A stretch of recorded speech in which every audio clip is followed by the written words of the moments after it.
see a larger appear on the horizon. You're surrounded by journalists. Hold your position.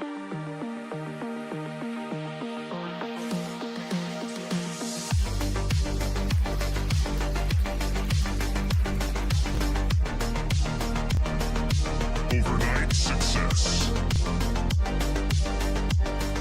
The Blazinator 3000. Double blaze. Right.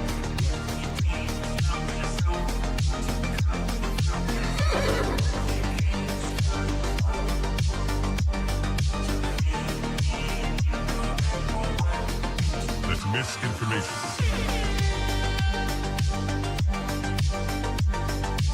Market clearing order inbound. That's just wrong. We are surrounded by journalists. Hold your position. Come, get up.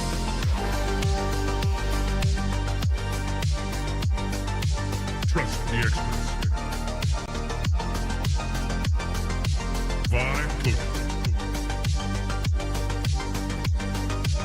We are experts.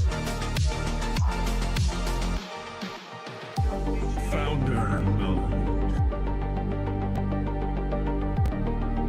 Vibe coding. I see multiple journalists on the horizon. Stand by. Experts. UAV online. Glaze. Double glaze. Triple glaze. Double kill. Vibe code.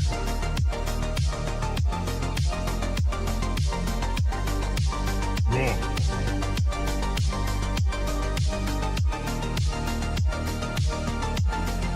Pump is up. Glaze.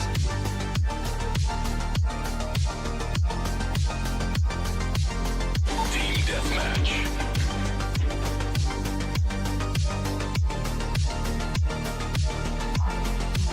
We are experts. Triple glaze. That's just wrong. Right.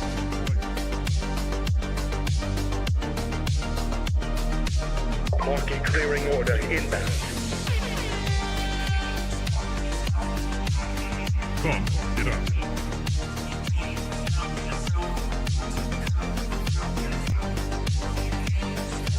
We are surrounded by journalists. Hold your position.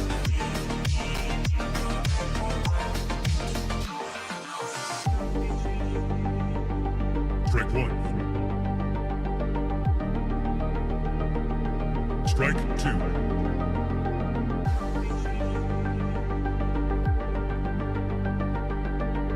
Activate Golden Retriever mode.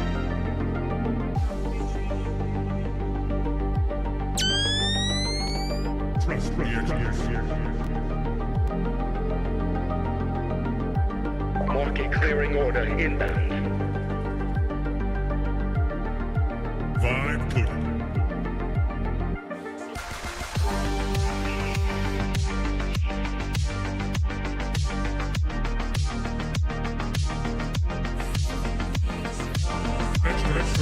I see multiple journalists on the horizon. Stand by.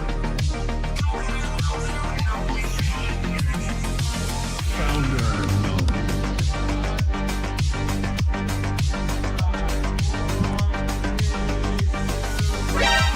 You're watching TVPN. Today is Monday, April 6th, 2026. We are live from the TVPN Ultradome, the Temple of Technology, the Fortress of Finance, the capital of capital. Happy It's good to be Easter back. to everyone who celebrated yesterday. How was your weekend, Jordy? Good. I A lot saw of Project egg Hail hunting. Mary. Oh, you did? Yeah, I did. I finally saw it. Did you see Review. it, Tyler? I did not see it. You haven't How seen was it? Ben, you saw it, right? What was your review? It was great. I was telling you, I think it was fresh. It was fun. People put it on. Will DePew did not like it. He didn't like it. He said it was interstellar for chuds, right? Isn't that what he said? He said something like You that. liked it, right? I thought it was great. It was a very enjoyable watch. I don't know. Should I see it? Yes, I think you should see it. In theater. In theater, for sure. Okay. It's definitely a good That's movie. a high it's bar. not too long. It's like 2.5 hours. But it's an Andy Weir. Have you seen The Martian? It's brutal. It's basically just like endless stream of problems and then like quick solutions. So there's some sort of problem, they need to figure it out. Problem, they need to figure it out. All of it's, I don't know, like loosely like hard sci-fi, like somewhat believable. It does have aliens in it and stuff, but it's a fun time. Anyway. Well, speaking of real space, what's going on with Artemis 2? Artemis 2 is live streaming right now to almost 1 million people on YouTube on the NASA YouTube channel. I believe it's also on Netflix. And the stream title is just "We Are About to Fly Around the Moon" with authority from NASA. We can actually pull this up and see. I would love to hear what is going on right now because I think it's happening like as we speak. Like they are up. I also wrote a little bit of a retrospective on the. Can we get some sound? Company. I have a spider on my. Yeah. Okay. So 1 minute ago, NASA posted that the crew are now the farthest any human has ever traveled. 252,000 miles from the Earth. Let me see if I can get this. John is dealing with a little spider here on his microphone. I got it. Here we go. There we go. There we go. Solved. Still living too. Yeah, still living. We'll take it up later. What do we got going on here? Yeah, but can we get the audio on that? Oh, there's no audio? Oh, weird. I think there is audio on YouTube, but it might not be letting us like stream it through. I don't know. Sometimes there's like DRM stuff. Anyway, Matthew Gallagher, he's the founder of Medv, and we were supposed to have him on the show today. He unfortunately cannot make it. We do have John Slotkin coming on, the chief medical officer from Geisinger to talk about claims around oral GLP-1 drugs. We read the New York Times story on Thursday, and then over the weekend there was a whole bunch more analysis about the company, and there were layers. Yeah, it's so interesting because you would think questions. that someone else would write the one person $1 billion company, Totally. and then the New York Times would take it down. Yep, but in this case, it opposite. happened in reverse. So last week, the New York Times broke down the story of Medv, a telehealth provider of GLP-1 weight loss drugs. And the framing was basically that this was the first time in history a single person had built, quote, $1 billion company. And that's what went viral. Digging in, there were some small caveats and some big caveats. The small caveats were that the founder, Matthew Gallagher, had hired his younger brother, so technically it was a two-person startup. Most people were like, yeah, okay, we'll count that, doesn't matter. It's a family member, right? And then also the other one It's only twice as many people as the original challenge. I guess. But they had almost twice the revenue, 1.8 billion. So, but the question was the valuation. So the headline stat in the article was that they are on track to do 1.8 billion in sales this year. And that the on track is doing a lot of work, of course, because that's clearly an ARR number that's extrapolated out. And the GLP-1 market's moving very quickly. It's not like Ro and Hims and all the other providers are going to be just sitting down and letting this company run away with whatever secret sauce they've discovered around customer acquisition, although they might not go into this, which we'll go into. And it was insane scale, but companies don't unilaterally trade at 1x revenue. Like that's sort of a given in this article. It's sort of presupposed that if you're doing 1.8 billion in revenue, you would trade above $1 billion, and so this counts as a $1 billion company. I always thought that the $1 billion company would be on market cap, not valuation, not on revenue. Yeah. Because you could do, if you're going to say, okay, any, just try and say the biggest number, you would want to set up some sort of like payment network where basically you could report GMV really, really high, and you actually have a very, very small business because you're taking like 1% as your true net revenue.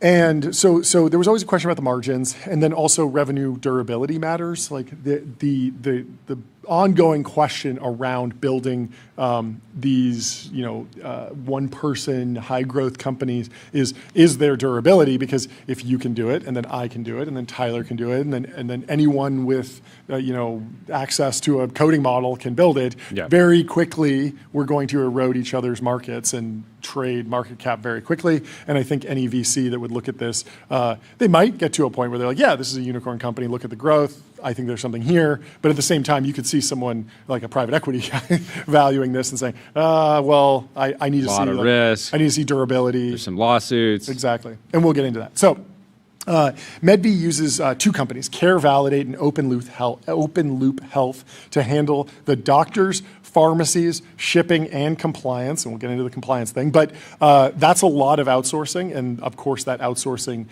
takes a toll on margin because you have to pay the doctors, you have to pay the pharmacies, you have to pay the shipping, you have to pay the compliance. And they're paying Care Validate and Open Loop Health to flow that value through to those, individual stakeholders.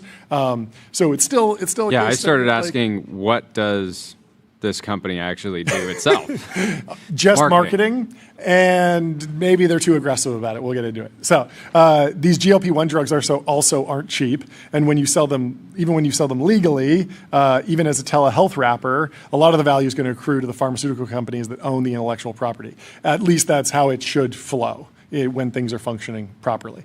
So you can effectively build a telehealth company on top of a pharmaceutical company like Novo where you are taking a thin margin on top. You can get to big numbers, but the pharmaceutical companies are going to want to be paid because they did all of the expensive FDA trials, all the expensive R&D, and they need to recoup that. So. Then the other question is you add in the CAC from digital ads. They were apparently spending a lot on Facebook to acquire customers, and you quickly wind up an estimate of pretty thin margins. I think the estimate Sheil Monat shared was like 15% or something like that. But it's totally possible to get to a valuation that's lower than $1 billion, depending on how everything flows. Yeah, through at the same time, though, if they're outsourcing all of the kind of key areas of the business to these other players, open loop, et cetera, it's possible that those very thin margins, right, the 15-ish%, the margins on that are very, very extreme, right? Sure. Yeah. So you could still get to a number that was in the hundreds of millions of dollars of EBITDA. Yeah. I mean, the 15% margin looks like 150 million, maybe 200 million in basically profit. That is crazy. But we'll see what the FDA has to say long term about that, whether there will be lawsuits or settlements. There was already a warning letter, and this turned into a big drama about the company. The drama. And was there any mention of this in the original story? I don't think so. And so there were a lot of people that were, and I believe I pulled up the New York Times piece, and there was no correction or anything yet. Maybe there will be more follow-on. I feel like the founder does need to respond and have their opportunity to kind of correct the record, because these things can kind of run away in either direction. But even with all the drama, there were a ton of super legitimate questions about how valuable the company really is and how long they'll be able to continue their current business model without pretty serious changes. And that's around the marketing stuff. So MedV received an FDA warning letter just 2 months ago for misbranding violations. So warning letter, if you're not familiar with the FDA's language, it can be pretty wide ranging. Sometimes it requires just a small change to marketing materials to remain compliant. And sometimes it's basically a shut down the company moment. This happened a lot with the nicotine category with illegal vapor products. Oh, right. And sometimes the warning letter would be you are warned in that if you continue to sell these, we will put you out of business. And some of them are, okay, we're warning you about this particular claim on your website. You need to change this language. And it's pretty minimal. I went through this 10 years ago. We started Lucy 2016. And while I was there, we were extremely nervous about warning letters, because if we got a warning letter, we thought it would mess up the FDA applications that we had in progress. It would mess up distributors. Anyone who you're partnering with would say, well, I don't want to work with somebody that has a warning letter. Have you dealt with this? We were able to avoid all this, but one kind of concrete example is that Lucy cannot make quit claims about the nicotine gum product. So even though most people think, oh, this is like Nicorette, it's actually regulated in a different category. It's regulated as a tobacco product, not as a pharmaceutical product. And so you can't run a digital ad that says, like, hey, you're a smoker, quit smoking with Lucy. That's a violation because it's not regulated as a pharmaceutical, as a smoking cessation aid is the term. And so in the nicotine category, you would have companies create a product. Yep. Usually there would be no founder associated with said product because people didn't want to put their face on it. Yeah. And they would do a lot of things. They would make sales grow incredibly quickly. Yep. Like, making marketing claims, just where and how they decided to sell, et cetera, et cetera. The ad channels that they used. And so they would go from zero to hundreds of millions or billions of revenue very, very quickly. But the enterprise value of the company would be near zero, right? Because nobody would want to buy a company that had all that kind of baggage.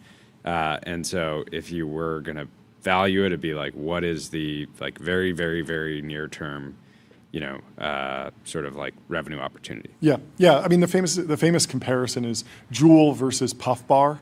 So Juul went, raised a bunch of money, got very big, put in FDA applications, got those applications denied, marketing denial orders, then got them stayed in the courts. They set up I think their whole headquarters was in DC. They were working very closely with the FDA, truly engaging to sort of clean up all of the problems around marketing and sales and formulation, just really try and get to a clean bill of health with regard to the government relations. They were successful and they got approved as not as a smoking cessation aid, so they still can't make the claim that Juul will help you quit smoking. But they did get approved as a tobacco product, which I think the FDA says it has to be suitable for the protection of public health, which is a very vague way of saying like it's a net benefit, net good that it's on the market, which is, people can debate that back and forth. But back in the Juul days, they also could not say quit smoking with Juul. They wanted to like a lot of people that were smoking cigarettes did switch to Juul, and they were pushing for that, but they couldn't actually make quit claims, so they used the word switch. They said switch to Juul instead of quit with Juul, and that seemed fine for a long time. I think they eventually trademarked it, and then I think they had to pull away from it at various points in time. But there's clearly like this gray area in your marketing. Can you say you want smokers to upgrade to nicotine gum? All of these things need to be sort of litigated with the FDA. And what has Medvi been up to? We wound up playing it very safe, and that probably kept us from mooning in revenue to $1.8 billion overnight, but I still think it was the right decision for Lucy. Now, Medvi appears to have taken a much more aggressive approach. They are apparently running 800 fake doctor accounts on Facebook to sell compounded GLP-1s. Shielmonot verified that the accounts are not actually doctors. Some even have cartoonishly fake names like Dr. Tucker Carlson, MD. If you I feel this is one of those things where I feel bad for someone who clicked on an ad that was deceptive. From Dr. Tucker Carlson, MD. But if you're getting your GLP-1s from Dr. Carl Tuckerson, you probably are in on the joke to some extent. I don't know. It's clearly not above board, and they have to clean this up and deal with this. They were also sued in a class action lawsuit last month for violating California's anti-spam law. That stuff can be crazy expensive because a lot of the fines are on like a per instance basis. So it'll be like, okay, yeah, $10 fine for every text message you sent. And it could be like you sent 50 million text messages or something. So you could have some massive, massive liability. Of course, that will be litigated in the court of law, and there might be a settlement, and they can figure out what the right damage is. If they are even guilty, they're still early in the process. And so the end result is more of a story of pushing over aggressive marketing tactics. Yeah, I mean, so pull up the actual picture of Shiel's post, because I think that you can just see how confusing this would be to somebody maybe a little bit older. Zoom in on one of those? Yeah, zoom in. You can just see. You see somebody that looks like a doctor. Oh yeah, they got the stethoscope on. And if you're 70 years old on Facebook, you're not necessarily putting it together. It's Dr. Tucker Carlson, MD. So my co-founder at Lucy is he has a PhD from Caltech, but it's in biophysics, and so he's not a medical doctor, but he is a doctor of science from Caltech. Like he has a really good background, but he's not a medical doctor. And I would always joke with him, like, we got to put you in a stethoscope. We got to take some photos of you in a stethoscope. Like the aura is so high. And he was like, no, that's like such bad practice. Like we can't do that. Like doctor is associated with medical doctor. Even if you have a doctorate in something, it's like the famous, like, I'm dying. Does anyone have a doctorate? Yeah. And it's like, yeah, I have a doctor in a Juris Doctor or whatever. The other interesting thing, Medvi uses the .org What? domain. Isn't that for nonprofits typically? That's very I would odd. think so. There's I mean, going to be I don't know that whole if it's technically illegal to use it deep as dive a into for-profit, but certainly when you add that to all the other Yeah, things, because you land on that site and then you think it looks like, looks a like- doctor advertised this Yes, to me, yes, and now yes. I'm on a nonprofit Yes. medical website. Yes. In general, I think the story is pushing over-aggressive marketing tactics to the limit more than AI allowing low headcount scaling. But this has happened for a long time. Back in the old days, I want to say like 2014 Facebook era, but the early days of online marketing, there were countless stories of questionable supplement sales or telehealth operations scaling on the back of insane ads. The classic formula for like mega scale was if you could get an ad approved, if you could get it like sort of like whitelisted or through the approval process, it wouldn't automatically get reviewed that often. So once you were approved, you could spend $1,000 or you could spend $50 million, and there wasn't early on there wasn't a natural trigger to like re-fact check. It was like if you could get approved for a small ad, you could scale it up. And so people would do all these crazy things to try and get the ads approved. There were all these tricky things where they would route to one website, and then after the ad was approved, they would change the website, and then all the ad platforms had to eventually figure out, like, okay, we need to be scraping a layer deeper, like consistently or like every day. But the canonical example of the health supplement or telehealth operation that would always go viral and always just print was if you could get an ad approved that had Harvard scientists, brain pill, and Johnny Depp all in one call to action. I'm not kidding about this. This is real. So it was like always this picture of Johnny Depp coming out of the ocean. That was the one that was like really scroll stopping. Pirates of the No, Caribbean. it was like a paparazzi photo, which they didn't have the rights to use. They would not partner with Johnny Depp. They should not be running that ad at all. And then something about brain boosting or like making like limitless pill, make you a genius, that type of marketing would it's very general. Like who doesn't want to be smarter? So everyone would click on that. And then like Harvard scientists would like lend its like credibility because, if it's from Harvard, like it's good. And so if you could get those three terms approved, there were a whole bunch of like sketchy operations that would get ads approved and then just pump like $100 million of sales behind them. And it seems like maybe there's a little bit of that going on here, where a lot of these ads should not have been approved. Maybe there needs to be a validation. I know that a lot of companies that partner with doctors, even just to sell like skincare, supplements, sunscreens, really anything. The rate to advertise with an influencer who actually has some sort of medical credential is like way higher. Yeah, because it's way more effective. And it's way more effective. But if you can just like fake that, then you're basically arbitraging that, but you shouldn't be.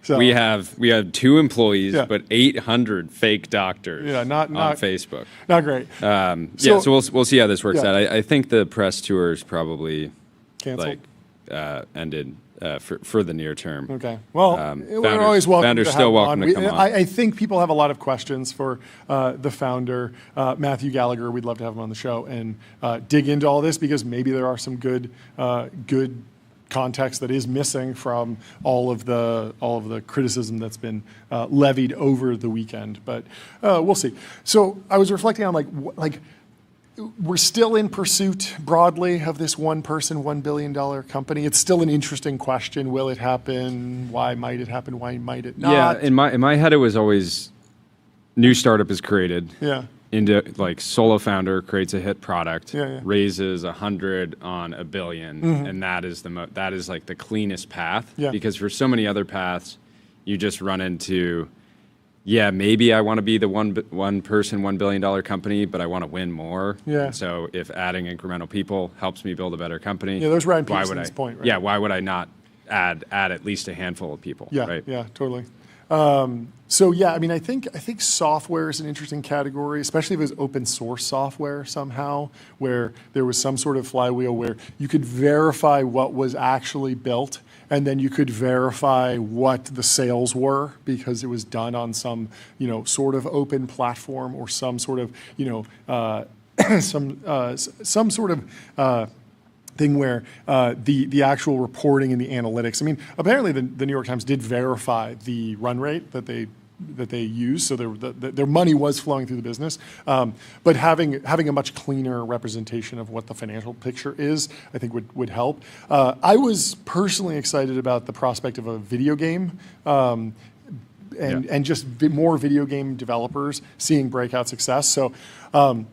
A couple of years ago, in the olden days when I had free time, I got woefully addicted to a poker-themed roguelike deck-building game called Balatro, which I don't think anyone here has played. But this game is amazing. So much fun. So you're basically playing poker, but there's no financial stakes, there's no money, there's no microtransactions at all. Interestingly, the game actually got banned, I think in Japan or some other country, for being like poker and being banned for being gambling. anti-gambling. No, banned for being like gambling aesthetics, because you are playing with cards. But Yeah. there's no real money. You pay like $10, $15 for the game, and then you can just play unlimited. But it's done extremely well. So it sold over 5 million units. I saw some reporting that it might be 7 million and maybe even more now because they've gone multi-platform. And I think at $15, $20 a download, that might be close to $100 million in revenue. And it was made by a solo developer who goes by Local Thunk.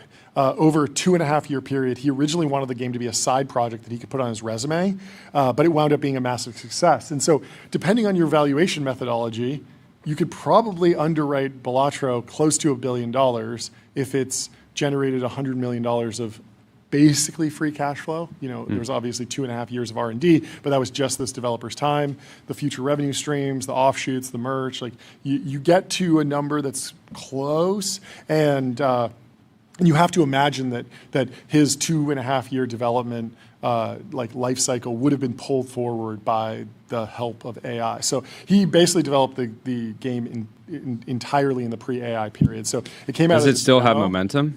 I think it's probably trailed off a little bit because people you get to the end of the game after, 10, 20, 50 hours or something. And then there are some people on YouTube that will do like tons and tons of like try and break the game because you can get really, really crazy with like combinations of different things. But at a certain point, like you do kind of finish the game and then you're like, okay, I'm moving on. And he never added microtransactions. He never added like any sort of live service model, subscription, anything like that. It was sort of just like, it did really well and then we'll see. And so, this came out as a demo in 2023 and officially launched in January 2024. So fully like pre-AI development. And there is lots of hesitation in the video game community around AI, specifically around the art generation, like pixel art generation, all of that. But if you think about AI as a tool for writing game logic and particularly like replatforming, it took him, I want to say like a full year, and I think he partnered with a developer or a publisher to actually distribute the game because it was originally a PC game. And then it went to Nintendo Switch and then PlayStation and then Xbox. And it's a perfect game to be everywhere, but that takes a lot of time and you sort of have to rewrite a bunch of the software. And that's something where AI should be able to pull that forward or make it even easier to launch everywhere on day one.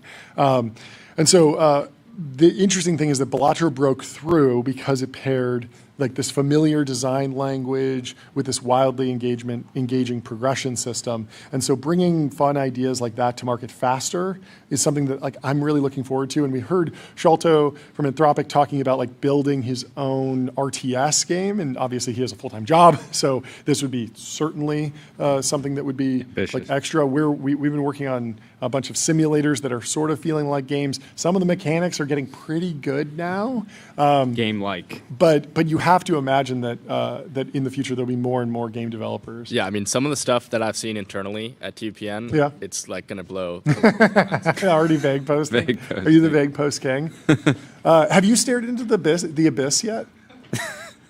Because everyone talks about at the AI labs, they all have abysses, and I feel like Abyss 101 is like do not stare into it. Yeah. Like maybe It's glance. like first day at onboarding. Yeah, Where's the abyss? I think a Where's the glance abyss? is okay. Or maybe like saddling up to the abyss and just kind of peeking your head in is fine. But I would not stare into it. I think that's something. Let's go over to the App Store. Yeah. The App Store saw an 85% increase in new apps this past quarter. Let's pour one out for the App Store review team. Yeah, they're working hard. In most recent quarters, new app count has grown less than 10%. So it was just ticking up quarter over quarter and then jumped massively. No surprises here.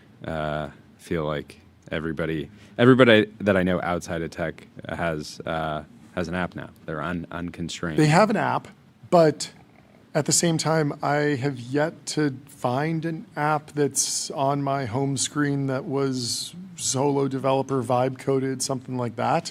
So I'm waiting for the Flappy Bird moment or the Balatro moment, this like solo thing. Even if it's like a productivity tool, there's clearly more apps, but actually going viral, like what is the Harry Potter Balenciaga moment? What is the viral moment that breaks through and actually makes it to the top of the app charts? Because right now it just feels like the long tail of the App Store is getting potentially fatter because there's more single-use apps, there's more small apps, but will we see one of those break out and become fantastically successful? That's sort of like the next critical moment that I'm eagerly awaiting, but we'll see. What's going on in China, John?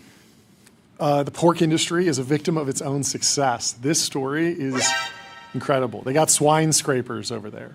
Skyscrapers filled with swine. I'm not kidding about this.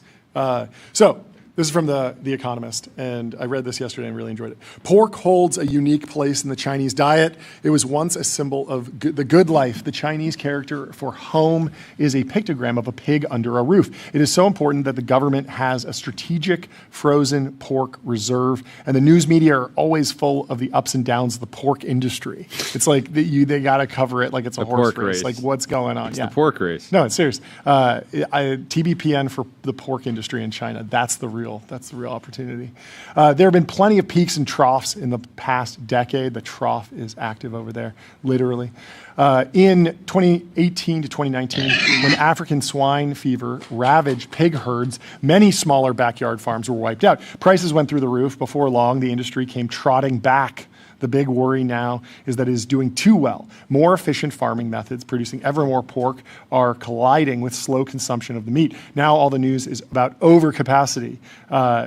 She, who sells cuts of pork at a market in Beijing, says she only got to eat the meat on special occasions as a child. These days, she says, it's so cheap, people can have it whenever they fancy. The oversupply pushed live pig prices to a 15-year low in March. Some farmers are losing over $40 per animal. Part of the problem is that some pig farmers have aggressively expanded production in an attempt to gain a bigger share of a shrinking market. On top of that, big companies saved their bacon in the downturn by concentrating their pigs into mechanized modern facilities where they could be kept isolated from the swine fever. Modern farms are a marvel of industrial agriculture, though not of animal welfare. Tens of thousands of pigs are packed into multi-story concrete buildings. One in Hubei province has 26 floors. It's a swine scraper. It's 26 floors of pigs. Do we know why consumption is declining? Just oversupply. So they got hit with this. They got hit with the swine flu, and they were worried about all the pigs getting sick and dying. And so they, instead of having them cross-pollinate in like open fields, they pushed them into these literal skyscrapers that are 26 floors tall. And but I would assume overproduction, you have oversupply, prices come down. Yeah. But they're saying that just overall consumption is dropping too. Well, yes. So people are moving to chicken and seafood. Increasingly, the middle class Chinese see pork as less healthy than chicken and seafood, but it's really like a supply side story. That may be more pork than even China can eat. The average Chinese person guzzled 28 kilograms of it in 2024, but that was 2 kilograms less than in 2023. To boost prices, officials have slashed subsidies, ordered farms to cull droves, and told the pork reserve to buy more meat, to little effect. Some big firms are looking elsewhere. That is wild. China's biggest pig producer hopes to export its business model. Instead, last year it said it would bring the first high-rise, it would build the first high-rise in Vietnam, capable of rearing 1.6 million swine a year. Pig farms are going vertical as profits flatline. And so they are moving the pigs inside, which is winding up with like increased yields because the pigs aren't getting sick.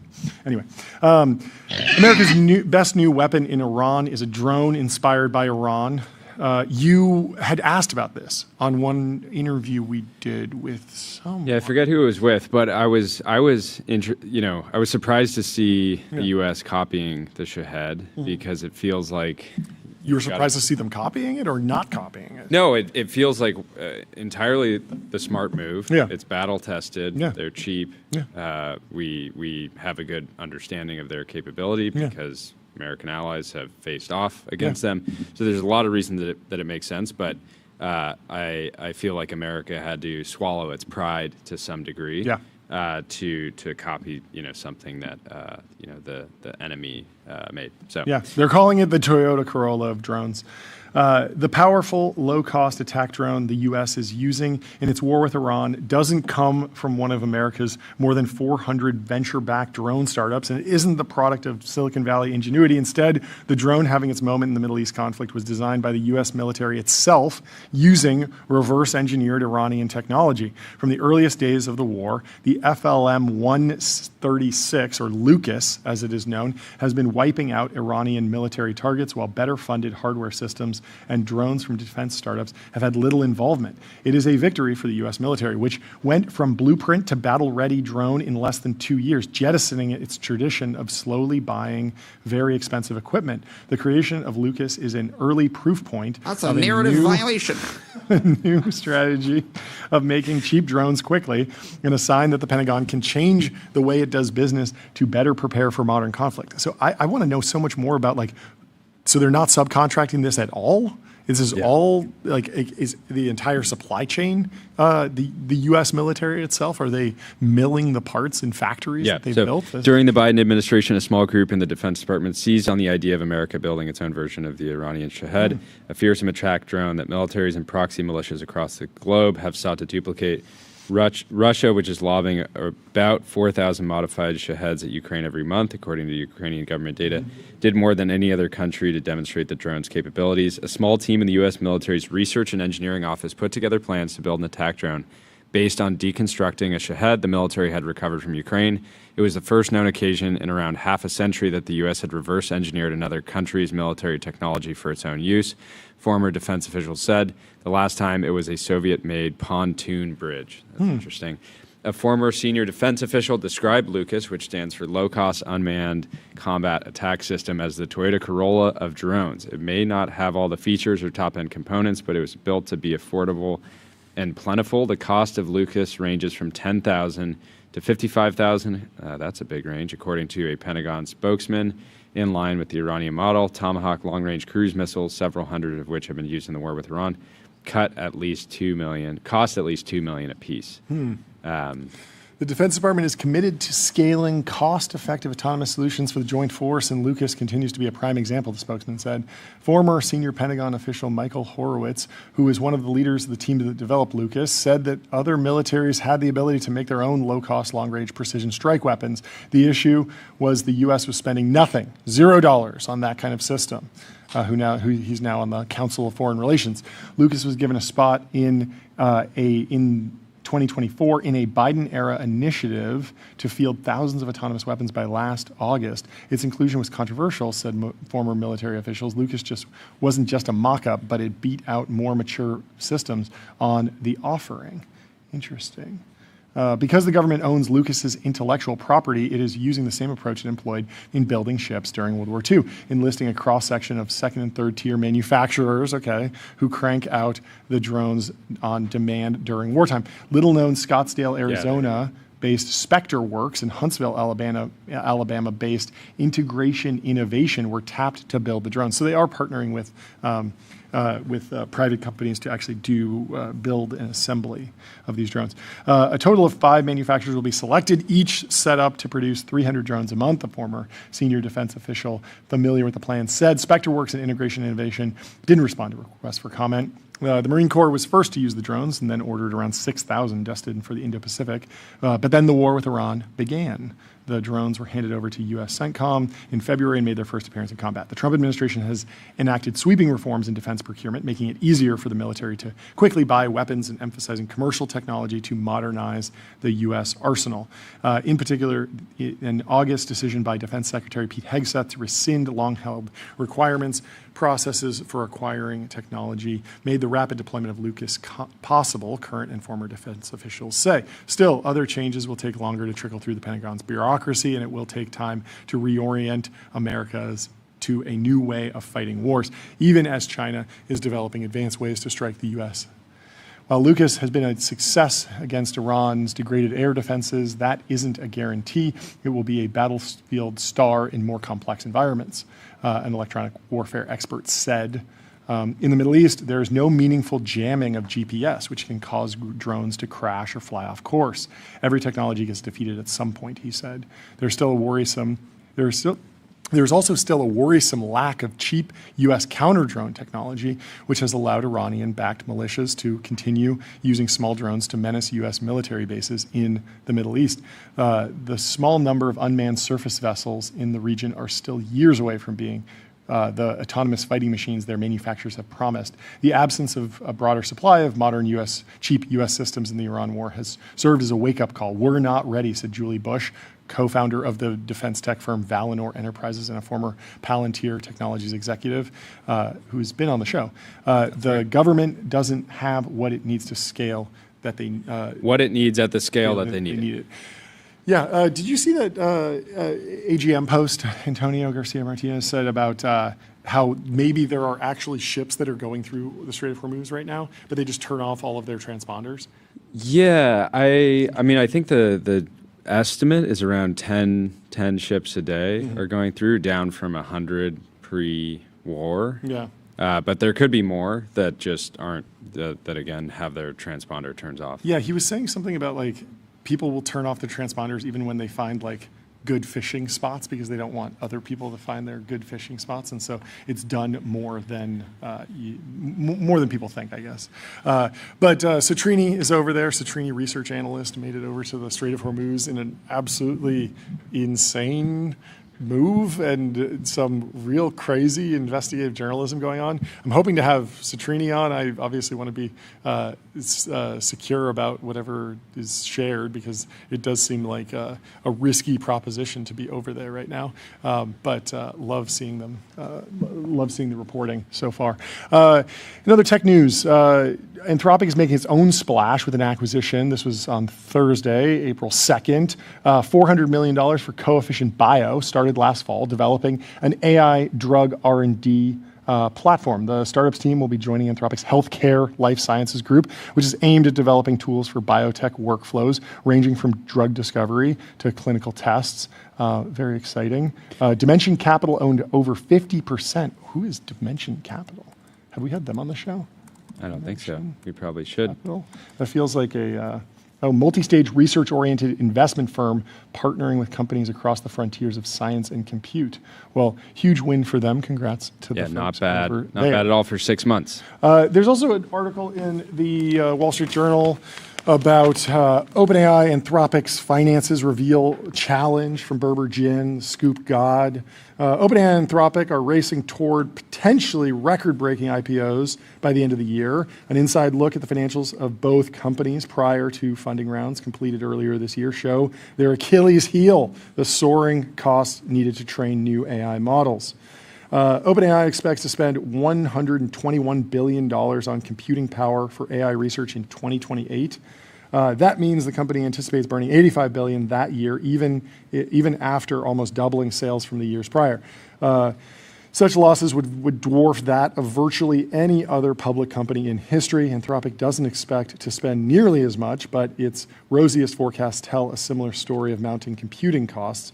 Both companies are releasing new versions of their AI models at a faster cadence than ever before, while pouring more resources into the training runs that create them. The arms race is showing no signs of slowing. Yeah, so pull up this chart from Andrew Curran. This is from the Wall Street Journal piece. Projected OpenAI and Anthropic model training spend for the remainder of this decade in billions. The Wall Street Journal says they got the data from financial documents shared with investors. So, yeah, I mean, obviously, absolutely wild numbers here. I think this is for training specifically, which is a cost that that can be adjusted. Yeah. This is a question of like each model by itself is profitable, but you keep having to spend more on the bigger model. Tyler, what do you think about this? This is like emblematic of like the Dwarkesh critique of Dario, right? Where he's like, if you basically compare OpenAI and Anthropic, like Dario's being way more conservative about spending. Like he's like, oh well, we don't want to, go broke or whatever. But yeah, I mean, when you see the chart like this, it's like pretty crazy. What was it, the YOLO philosophy? It does seem like there's a debate internal at OpenAI, according to the information around IPO timing. This is from the information from Anissa Gardizzi and Amir Afrati. OpenAI's CEO and CFO diverge on IPO timing. Sam Altman has committed OpenAI to spend $600 billion in the next 5 years and privately said he wants to go public as soon as the fourth quarter, despite expectations his company will burn more than $200 billion before it starts generating cash. Behind the scenes, according to the information, Sarah Fryer, his chief financial officer, has voiced concerns that reflect the tensions and risk inherent in the CEO's extraordinarily ambitious plans. OpenAI is committing billions of dollars a year in advance to help finance data centers. Fryer last year began reporting to the head of applications instead of Altman. Altman has excluded her from some conversations related to financial plans. And so you can go to the information to read more about that story, but it is extremely high stakes. There's, in general, the AI companies have like, are they railroads? Are they SaaS companies? There's this incredible amount of CapEx. Are they both? Are they electricity? No one really has consensus here yet, and it feels like there's an ongoing divergence in how do you model these financially? How much risk should you take? There's also this question of like the end of the curve, the end of the exponential. We're seeing this exponential growth in model capability relative to investment dollars. The scaling laws have held for a long time, but at the same time, you can't just throw endless money because at a certain point, you don't want to spend $1 trillion to get like one more IQ point out of the model. Like there is a limit to this, and so nailing if that you're thinking is about really, like really hiring, key. if you're thinking about like hiring an employee, it's like, okay, so this one individual is, their base salary is going to be $200K a year, or you could hire this other person. And they're one IQ point smarter, but it's going to cost you $5 trillion. $5 million a year. The choice is obvious. So we'll see when we get to that. We'll see when we get to that point. Overall, I think like tensions between. This is not the first time there's been tension between a CFO and like an ambitious CEO. And so, have you ever hired a CFO at any of your companies? No. Wow, goated. No. We hired a CFO at my first company, and it was an awesome experience actually. But the tension was insane. but I was not the CEO, and so the CFO came in, and she had taken multiple companies public, and was like, "This is just a widgets business. This is so simple. Like we should just be like running this efficiently."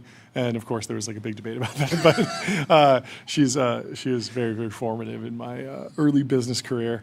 It's interesting because that was consumer packaged goods company, but with a lot of Silicon Valley venture capital jammed into it. So the pressure from the board was one thing, and then you have the CFO who's saying, "Hey, we're selling." And so much organic growth, but the nature of like Soylent and consumer packaged goods, like it's not a fundamentally different business at the end of the day. Like it does just become a marketing, manufacturing, margin game, and you eventually trade on EBITDA. And so the what do they call it? The reality distortion field doesn't quite apply, but when you're dealing with an entirely new technology, it's a whole different discussion. Anyway, there's another article in the Wall Street Journal about the new jobs that are being created by AI. Let's go through this. So AI is raising big fears about employment losses, but it's also giving rise to new engineering and training jobs. And we're going to have Liz Hoffman from Semafor on the show later to talk about the March jobs data. There was a massive jobs beat and a whole bunch more jobs added to the economy, but the chart is crazy. It's like up and down every quarter. There's the tough thing that every single jobs report has been revised downwards so massively that it's hard to look at a new jobs report and actually get excited when you have a print like that and say, this time it's different. This time it's different. The last 12 have been revised downward. And then now you have a war and major geopolitical tensions and this weird dynamic where the oil prices are driving gas prices, which is driving inflation, which is maybe going to cause less driving-based vacations over the summer, less tourism. Like you could see inflation plus some economic weakness, regardless of what the technology industry is doing. And so you could wind up with a situation where rates have to stay high, and so that creates unemployment, and it's a rough time to be a Fed governor, I'm sure. But let's dig into what the Wall Street Journal is talking about, where different jobs are playing a part here. So artificial intelligence has sparked fears it will become a job killer. There's also a research paper, I don't know, a PDF from OpenAI today around the social contract and how the government should be thinking about redistribution and the safety net in the age of AGI. It's a long document, and honestly, I haven't had a chance to read it yet, but we will go through some of it later this week. I saw one response. Someone just said, just put the tokens in the bag, bro. But we'll read it and we'll cover it. Yeah, we'll figure it out. It'll be interesting to see how it maps onto like previous political platforms. Like who picks it up? Because like there's obviously a collection of political ideas, and various politicians might say, "Hey, I've been saying that for a long time. I like that," or "Hey, like I completely disagree with that. I have a different philosophy." But we'll work through it.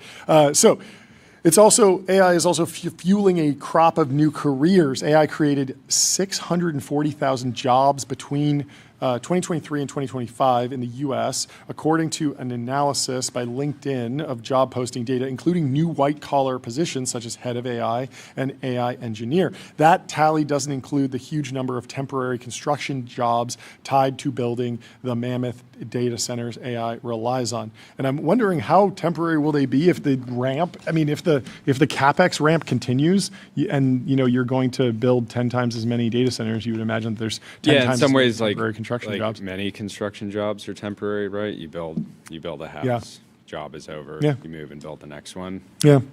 So LinkedIn's head of economics, Corey Kantenga, says we're not talking about enough jobs to change the direction of the labor market, but for AI roles, growth has been pretty much straight up. And Citadel had something. Yeah, and for roles like AI engineer, to me that was just you were going to hire an engineer, and you're slapping AI on the front of it because you want somebody that is excited about.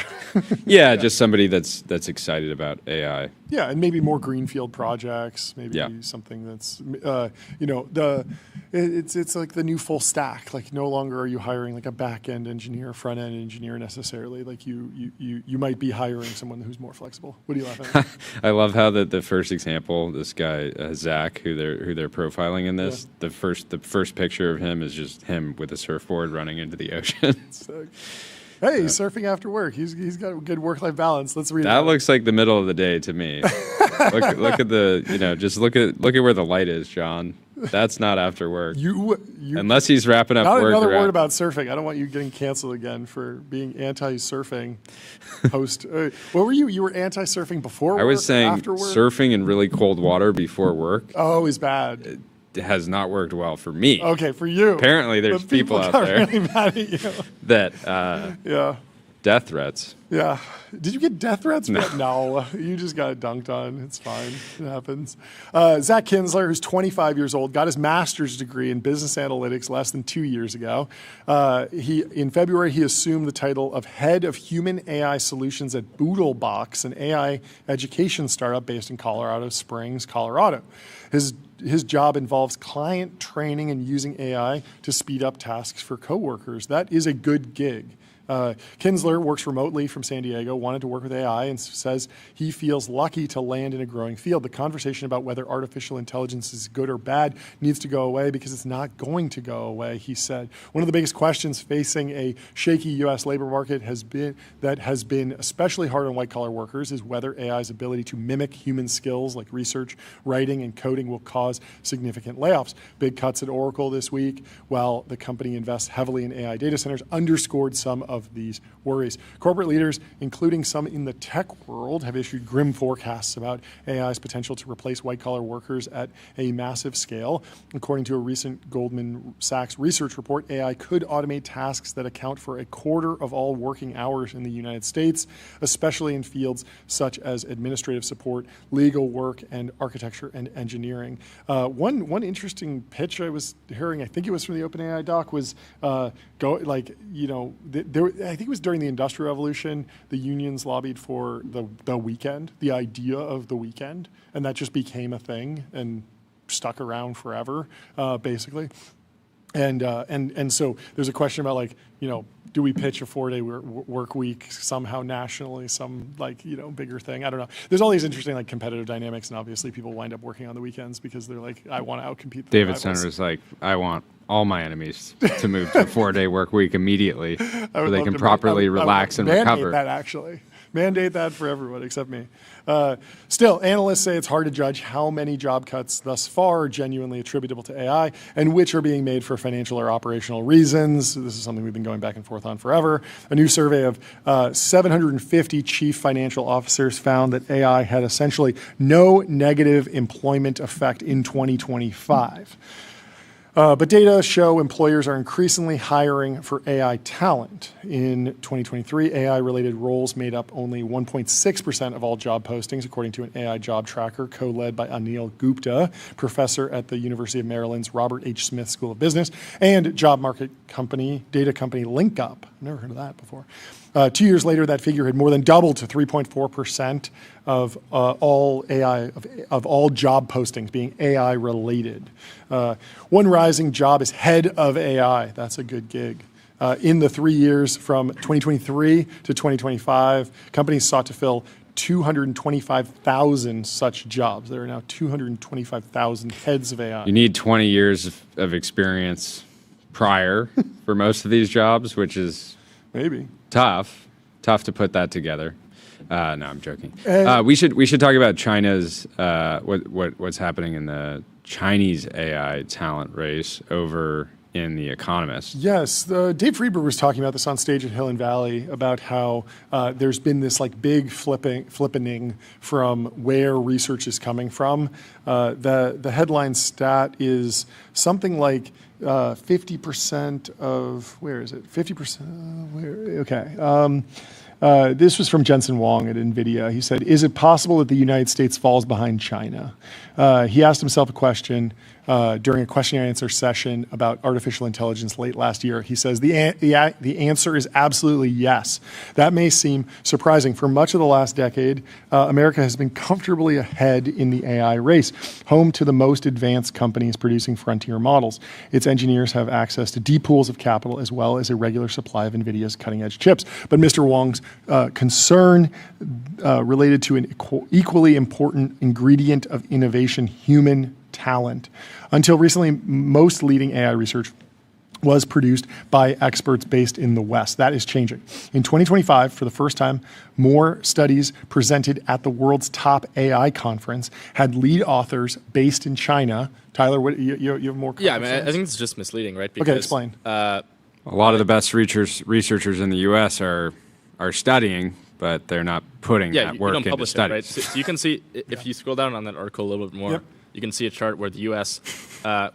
Between 2015 and 2020, it looks like it's starting to go exponential, and then it basically plateaus, right? Because all the best researchers basically go to the labs, then you don't publish anymore.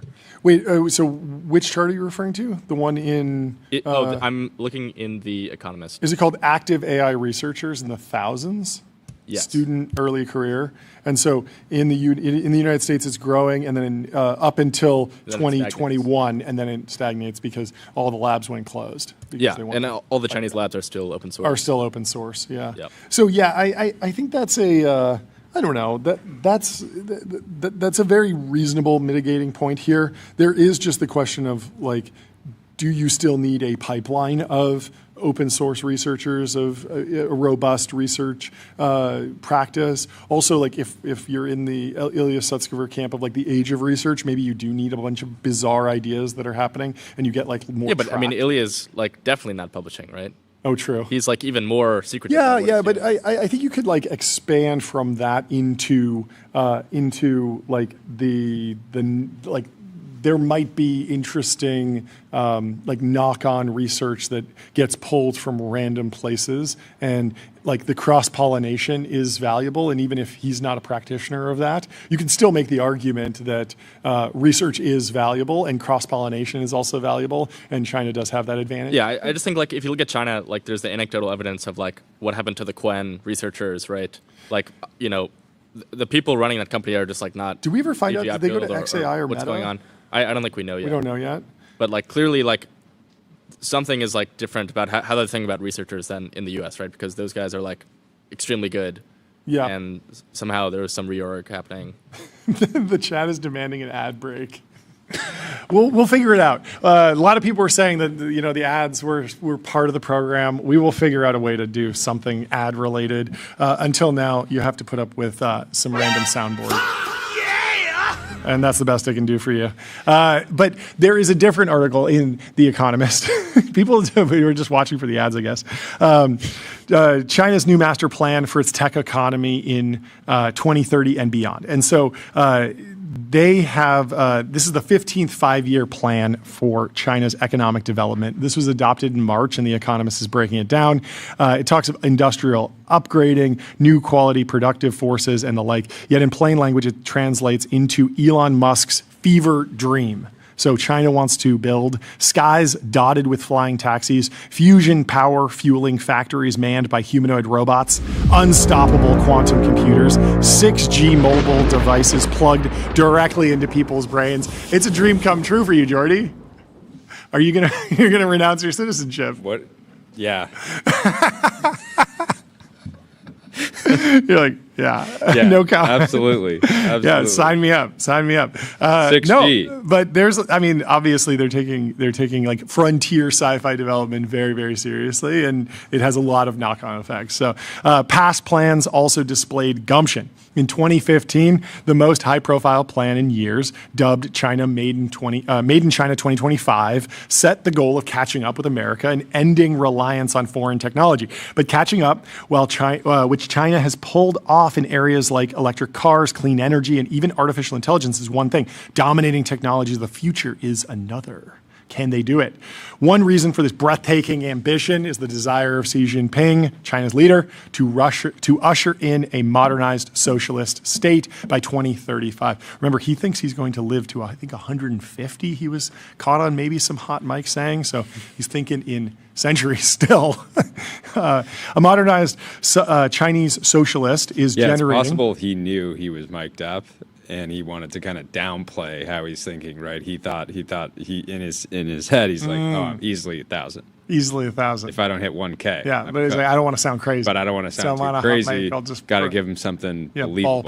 Ballparking. So currently, a modernized Chinese socialist is one generating between 20,000 and 30,000 USD in economic value per year. That's up from less than $14,000 today. So in 2035, they want to be more than double what they are today of 14,000. Sorry, I had that backwards.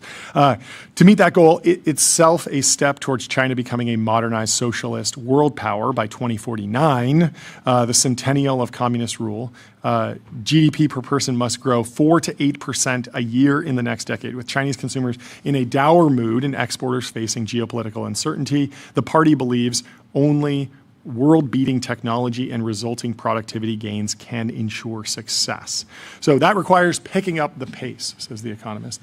Whereas earlier plans set distinct objectives for strategic industries and for scientific innovation, industrial policy is now being extended to out there tech, notes Camille of Rhodium, a research firm.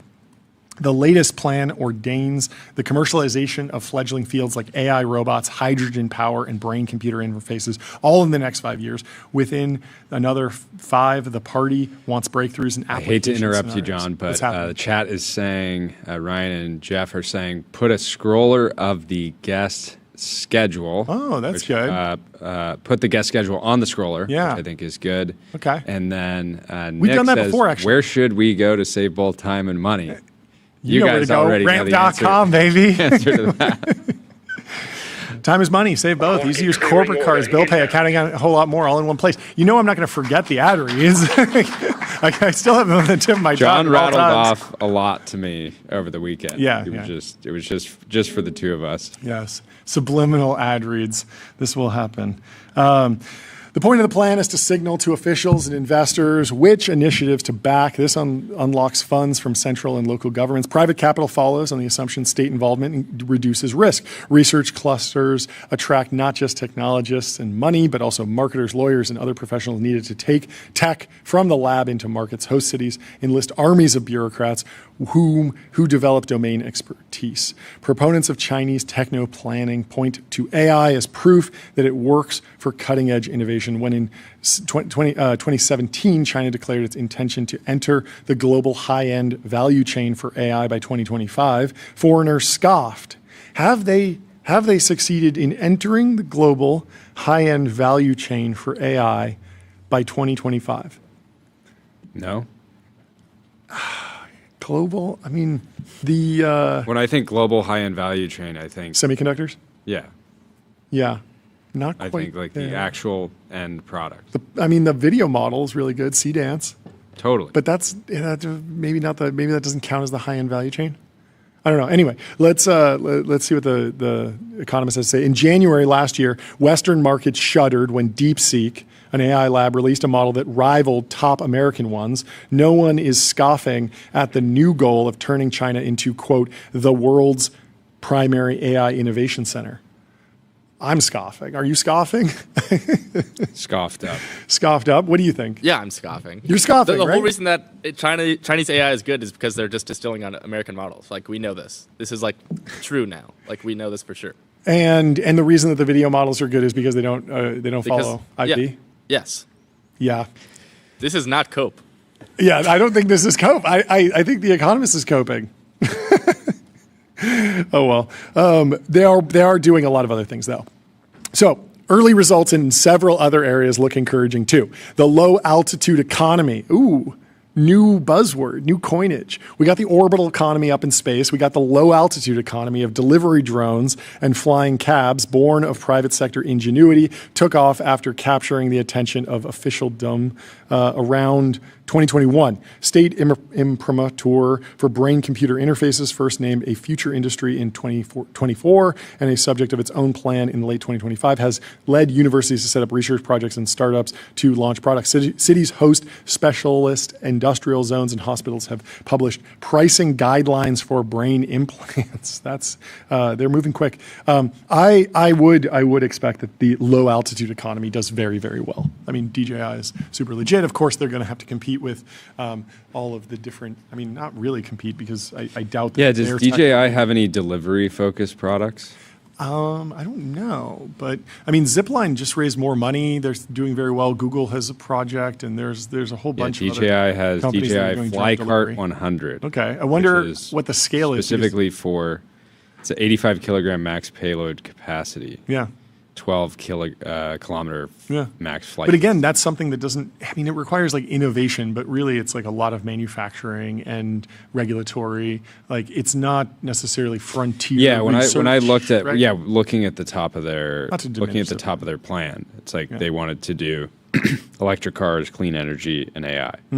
They have absolutely crushed it for the most part. So for sure. Skepticism is warranted, however. Thank you, economist. We will be skeptics here.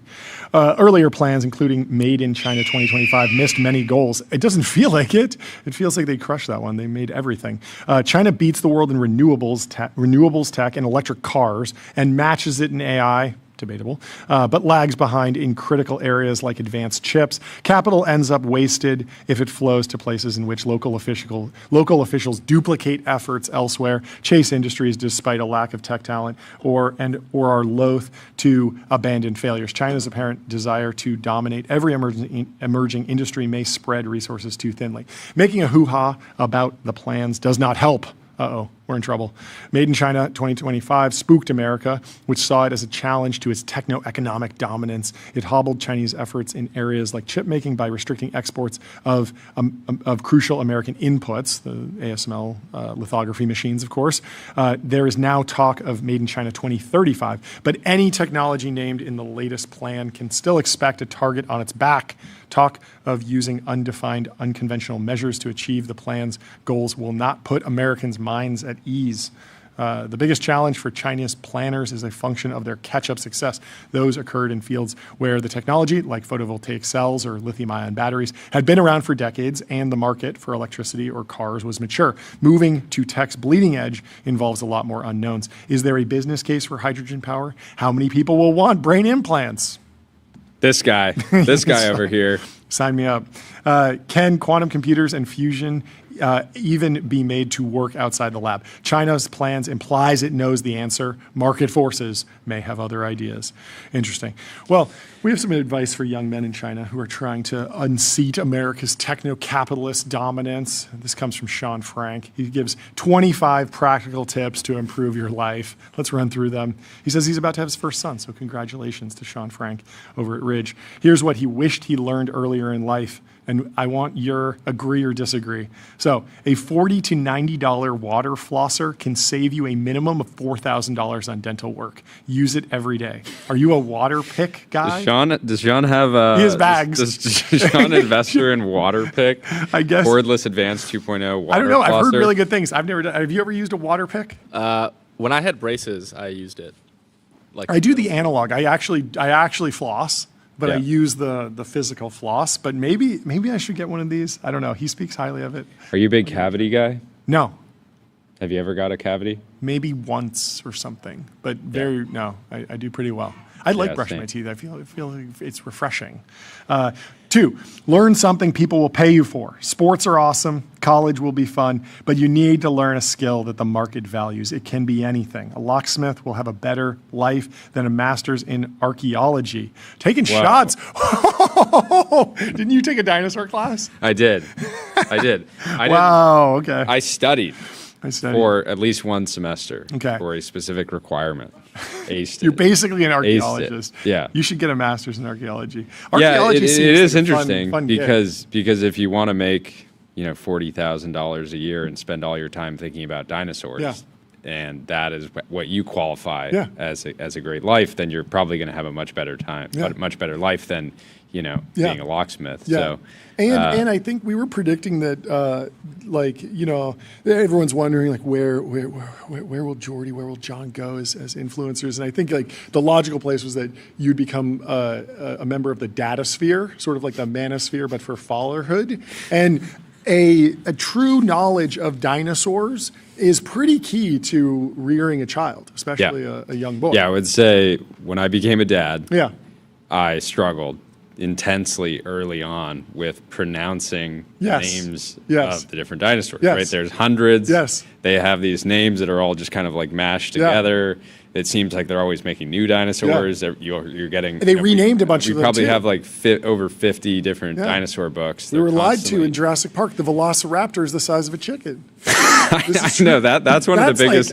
That's one of the biggest kind of Yeah, I think they info. refer to it as the red pill. It's like the red pill moment where you realize like everything you learned in school was a lie. Like when you learn the velociraptor being the size of a chicken with bunch of feathers, it makes you question everything. Yeah, makes you question everything. It starts a lot of conspiratorial thinking for sure. Sure does. Okay, what about this one? Number 3, just buy timeless brands. Head to toe, Ralph Lauren looks good in 1990, 2000, 2010, 2020, and it will look good in 2030.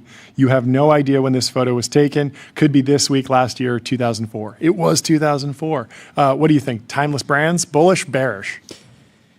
Yeah, I think a millennial, late millennial, early Gen Z forgot about the timeless brands because there were so many new D2C brands for every possible category. But I think Ralph Lauren and some of the other classics have just continued to cook. Yeah. So. If it doesn't matter, buy a second hand. My best friend spends less than $500 per year on clothes and shoes, gets by just fine. This applies to most things. Buy secondhand clothes. But your wedding suit, let's just buy new, dude.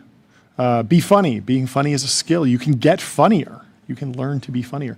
People will like you more if you have a sense of humor. You will get dates by being funny. Those dates will go better if you are funny. In 180 days, you will be top 5% funny, and your life will be 60% better. How is that possible? Is he selling a course on humor? This is a crazy thing to learn. I don't even know where you would. 180 days, I can guarantee. You'll be in the top 5% funny or your money back. Funny mastermind.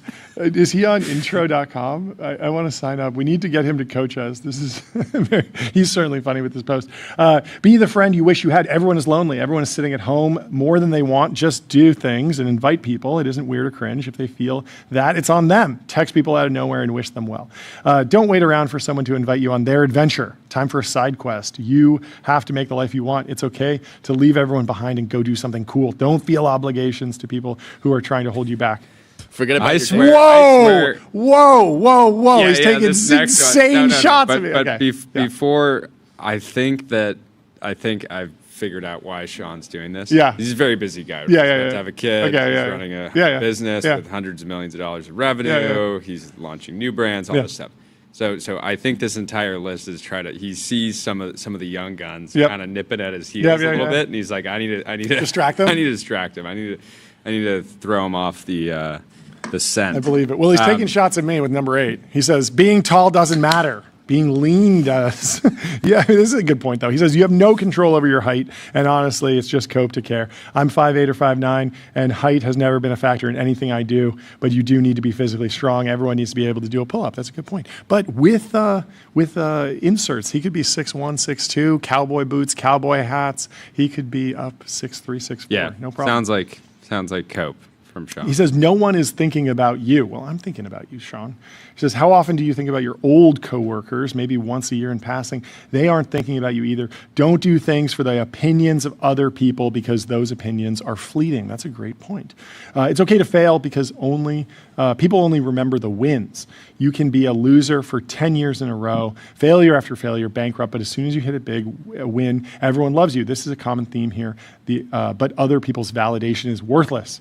Money is very important. Speed run making as much money as possible. Leave jobs, move states, change careers, get equity, and build leverage in your field. Be an expert. Be vocal. Share your learnings. Life gets easier. Don't choose a profession that is someone's passion. If you are competing with someone who would do it for free, get out of the field. You want to be one of one. Your profession has to be your passion. These are good missions. And then he goes back to sunscreen.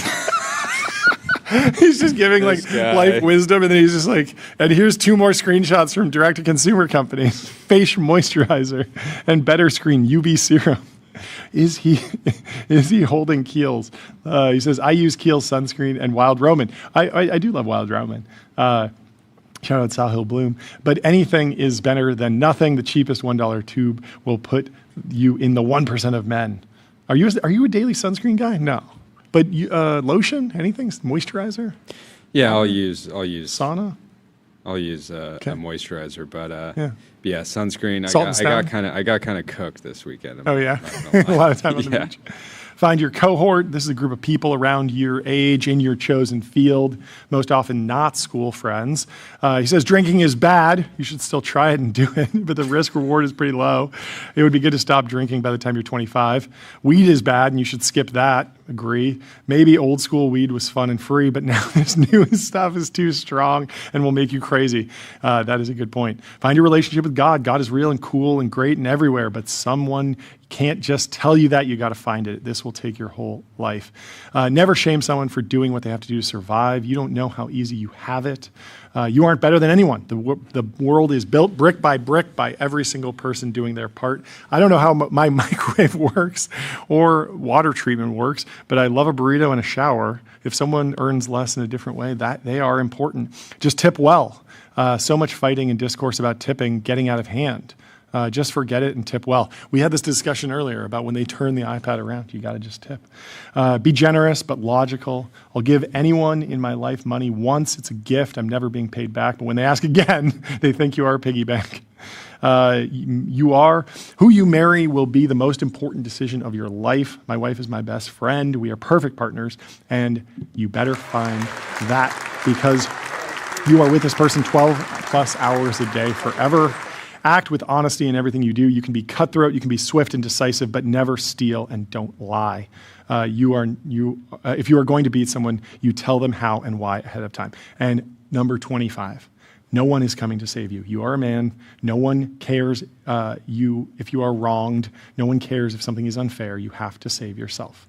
Well, Sahil Bloom says this. Saved threads.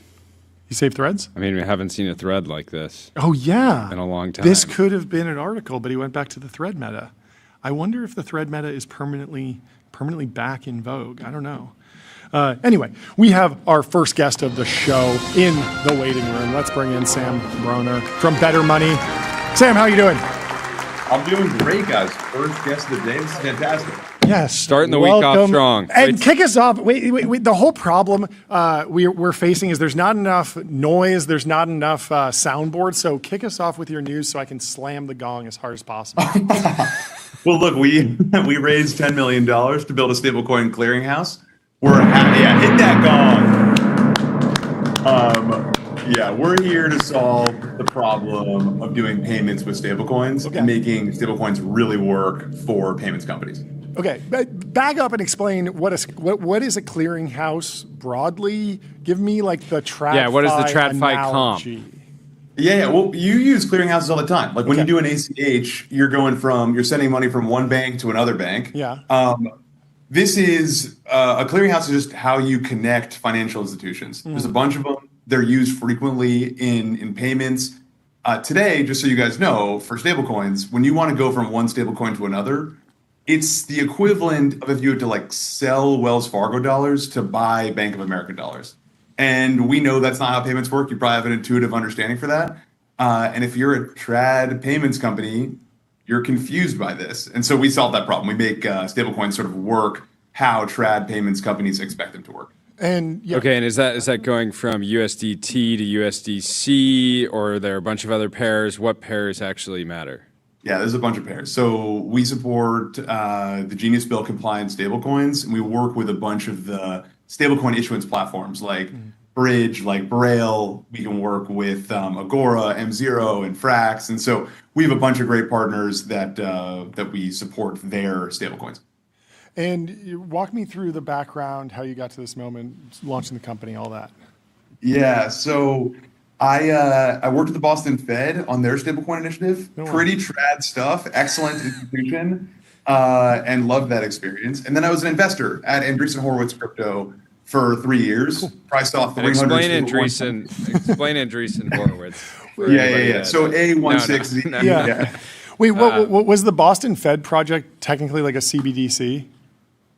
Yeah, it was. Okay. It was. It's kind of controversial, by the way. Yeah, in right? Real stablecoin land. They don't love CBDCs, but it was very interesting. It feels like the CBDC movement has like very much lost momentum. Is that your read, or do you think there will be like a resurgence and central banks will actually play a role in the stablecoin ecosystem maybe a few years down the line? Yeah, I think that stablecoins work well now, and the fact that you can send any amount of money anywhere for a fraction of a penny is a good thing. And so the need might have dried up. Like private stablecoins that are well regulated are working. Are there people in government who are still like, oh, we got to get the Fed to control this? Like we just as a matter of like political ideology, like the Fed must have control over the issuance of something that looks like U.S. dollars. I don't think that's a huge narrative right now. Mostly because when you go to a bank, like you're relying on their balance sheet to do your banking. So the Fed doesn't really get involved with everyday consumer payments anyway. They like to work through these institutions. There's this big bill called the Genius Act that came out in July of 2025 that sets for the regulatory tone for stablecoins. And it builds into that meta, like the Fed expects to work with other institutions to make payments happen.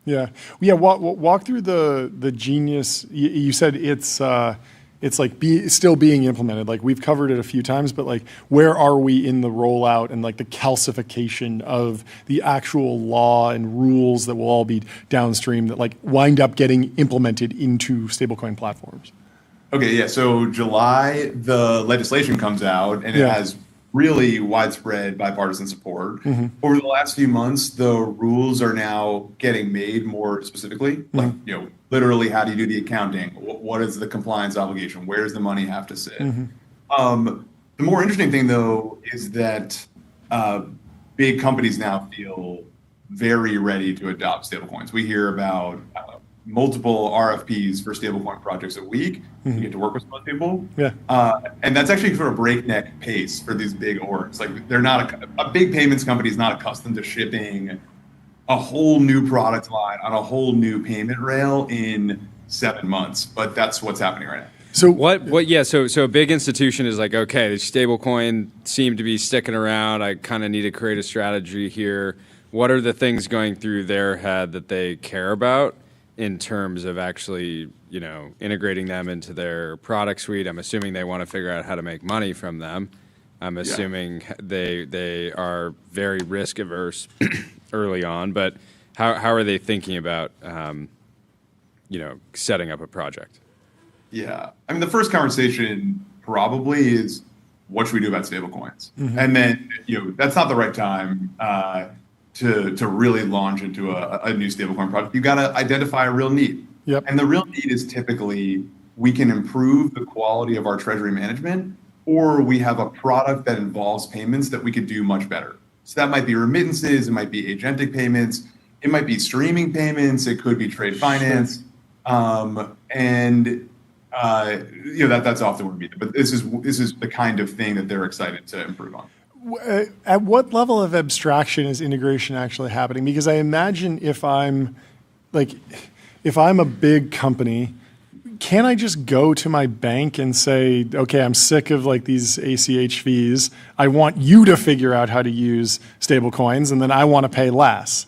Or whatever platform they're using to move money, the platform probably jumps on it. Like, at what point is a company that's not a financial institution integrating stablecoins?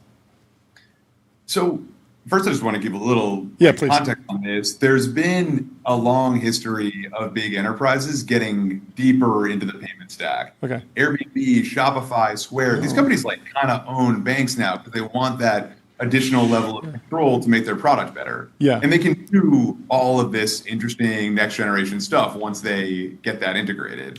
And so we see a similar thing where for many companies, going to your bank or your payments provider is the right place to start. But there's a ton of ambitious tech and fintech payments and banking companies that want to get even closer to the rails so they can optimize the quality of their product.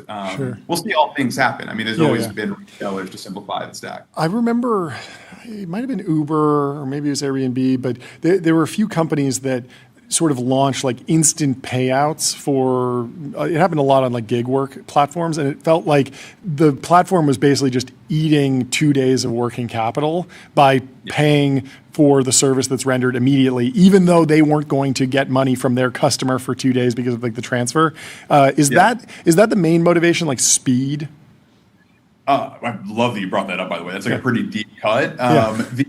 So that whole thing is unlocked by Durbin exempt debit cards. This is the ability to charge a higher fee on cards. Okay. Yeah, totally a wonk thing. Yeah. But there's this this rule in the U.S. where if a bank has under a certain amount of assets, they can issue a debit card that takes a higher fee on the swipes. That's how they pay for the working capital in that example. Like they don't just front the 2 days. I thought they were just like raising debt or doing some financial engineering and just being like, look, it's going to be so valuable for our customers to pay on Monday, and then the gig worker that delivered the food or delivered the car on that day to get paid the same day, that they were just like, yeah, and we'll just have this massive 2-day growing working capital bill. But it's interesting that they've already found a workaround. So then does that make the stablecoin argument like weaker because they already figured out a hack, or will stablecoins allow them to like drop the cost of doing that project? Okay, so I think it's both. Like, fintech is often about cross-selling. Yeah. The Durbin exempt card pays for part of that working capital bill, but not all of it. Yes, it makes for a more compelling product. But probably the most interesting part is to build that product takes a ton of engineers and a ton of money. And there's many businesses who can't afford that and would like to still offer that kind of compelling product. Yeah. And mind you, like, that's a pretty limited product. We only figured out instant payout for that one category, gig workers with debit cards. Yeah. There's a ton of other places. Maybe it's buying groceries, maybe it's agentic payments, where you might want that similar instant payout facility. Yeah, that makes a lot of sense. So, what has like the launch of the company looked like? Is it like, are you dealing with regulatory filings and getting like banking licenses? Is it writing code? Like, what's the shape of the business? Yeah, well, we write a lot of code. Yeah. I'm an engineer. Like, that's one of my favorite things to do. We rely on great partners for the regs, like that. They help us with that. So we build on their infrastructure. But the shape of the company is really figuring out how we can build better products for payments codes, fintechs, money apps generally, where they get this one-to-one guarantee. One stablecoin equals $1, and they know when the money will arrive. Those are two things that don't exist right now for a lot of stablecoin offerings. Might be surprising, but that's something that payments companies really do require for them to run their business well. How are you thinking about the strength of the dollar broadly? Is that like an important thing to track? I mean, we saw the news about Tether buying like an insane amount of gold, and then there was this sort of narrative violation around the war causing actually a flight to the dollar and the dollar strengthening, even though obviously it's a very tumultuous time. Like, how have you been processing just the demand for the dollar generally? Because that's like the entire stablecoin boom is sort of predicated on it. Yeah. I mean, I'm unabashedly pro-dollar, but it's not sort of besides the point. There's no product in the world that has more product market fit in the dollar. There's like nothing you could give anyone in the world that everyone agree is valuable more than $1. Yeah. And so, look, we can talk all day about whether that changes a little bit, but for now, people want dollars. Yeah.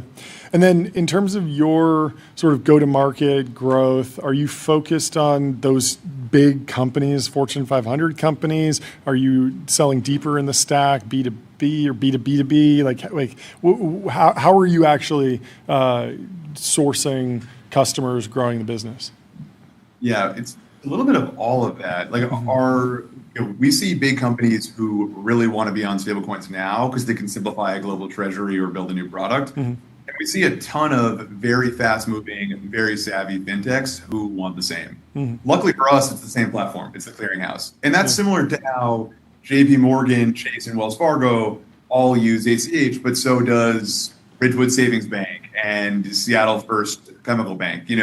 All types of money apps.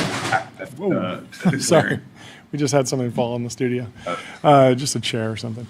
I want to talk about particularly other movements to like stable-ish things on chain. There was talk like a few years ago about like mortgages on chain, real estate on chain. Yeah, have you been tracking any real world assets? Like, I guess RWAs was like the buzzword. Have you been tracking any of that? Is there progress?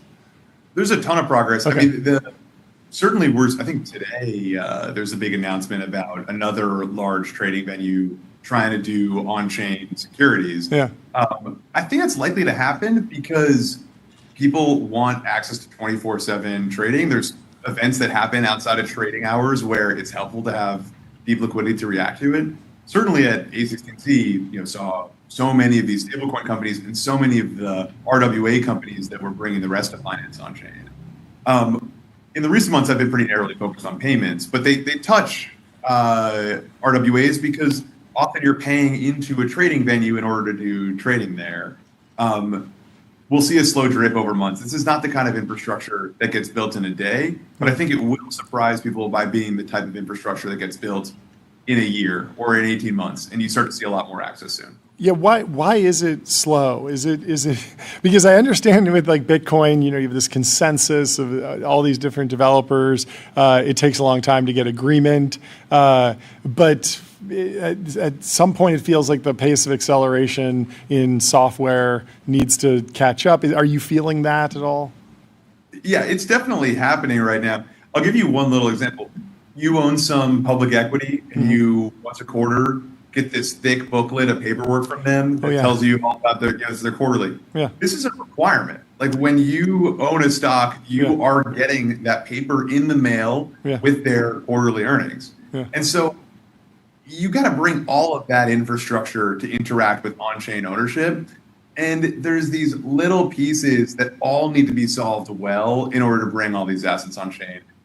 A lot of financial assets still involve paperwork, and they just aren't situated for a digital world yet, but I think we're all going to enjoy it when they are.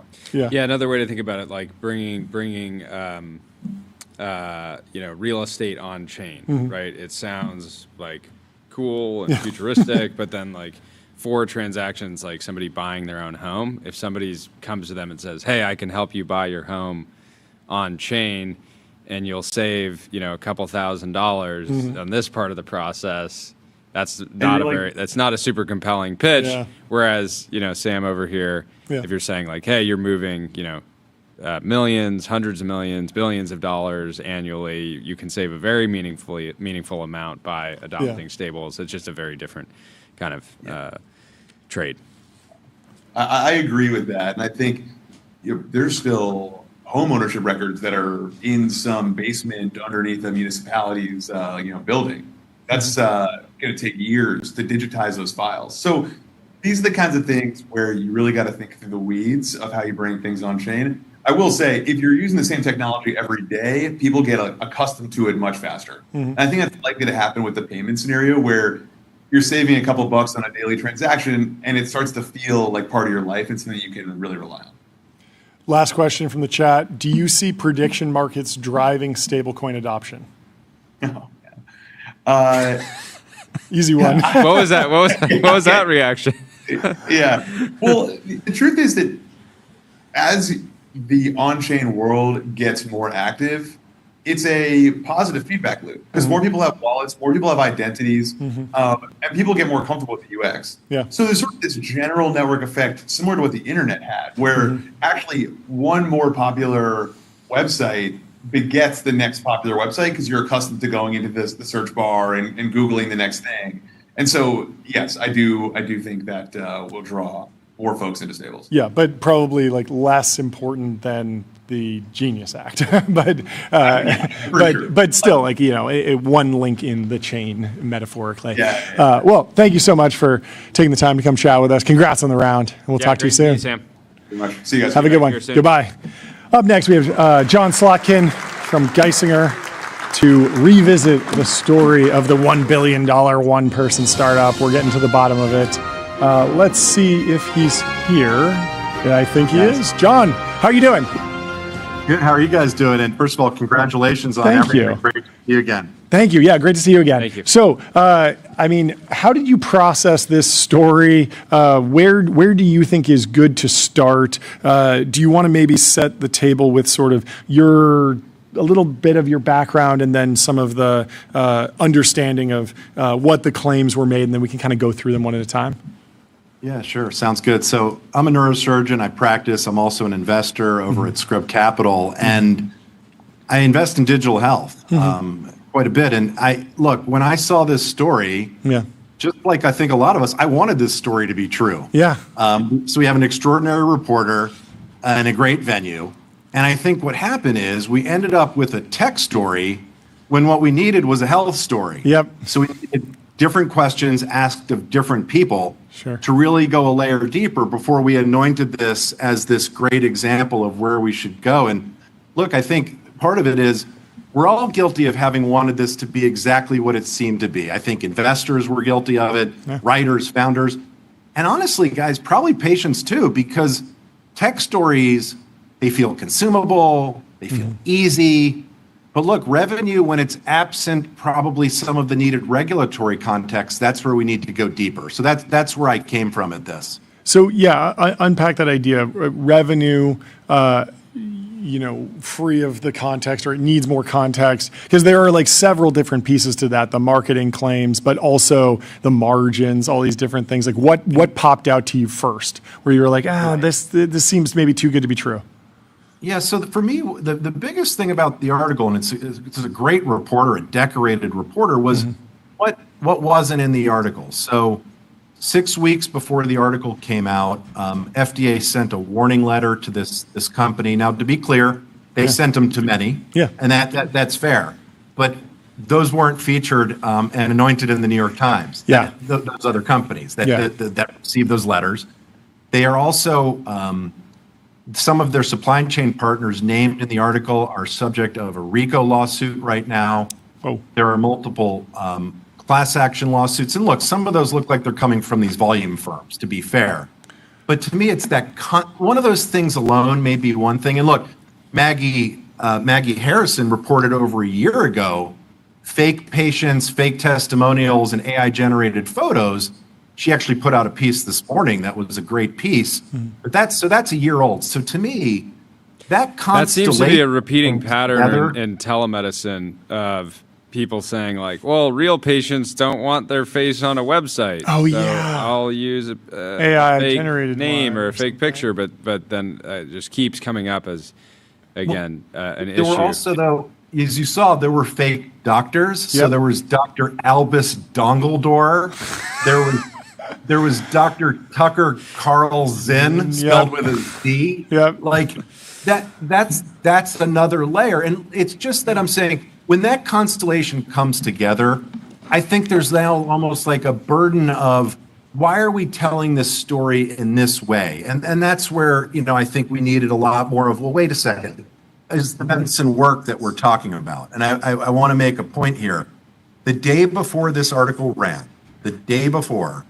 Lilly's oral got approved. It was not tirzepatide. In fact, it wasn't even a peptide.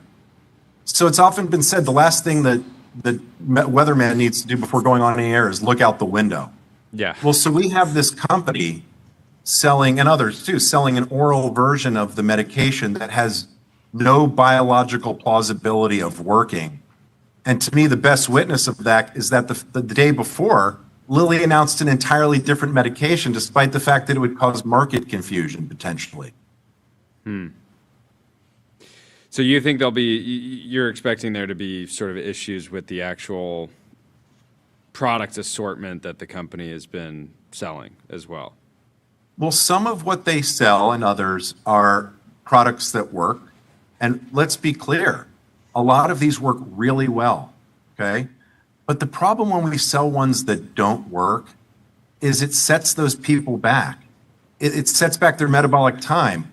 But also, if this administration, and I love that they're doing this, is being so pro-innovation in this regard, then we need to be particularly harsh when people are bringing things that are completely irrational and have zero evidence base.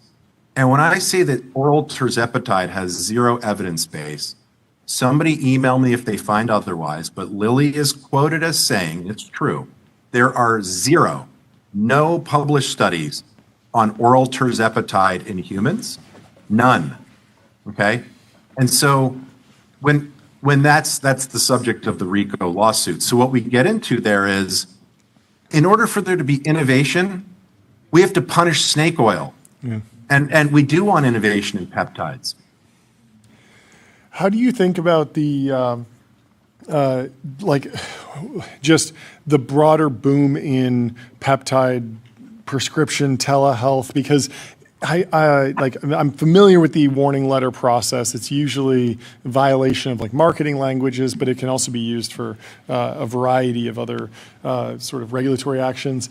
Do you think that there needs to be like more clarification from the FDA, or is it pretty easy for the companies that you've talked to and interacted with to steer clear of FDA warning letters in this particular category?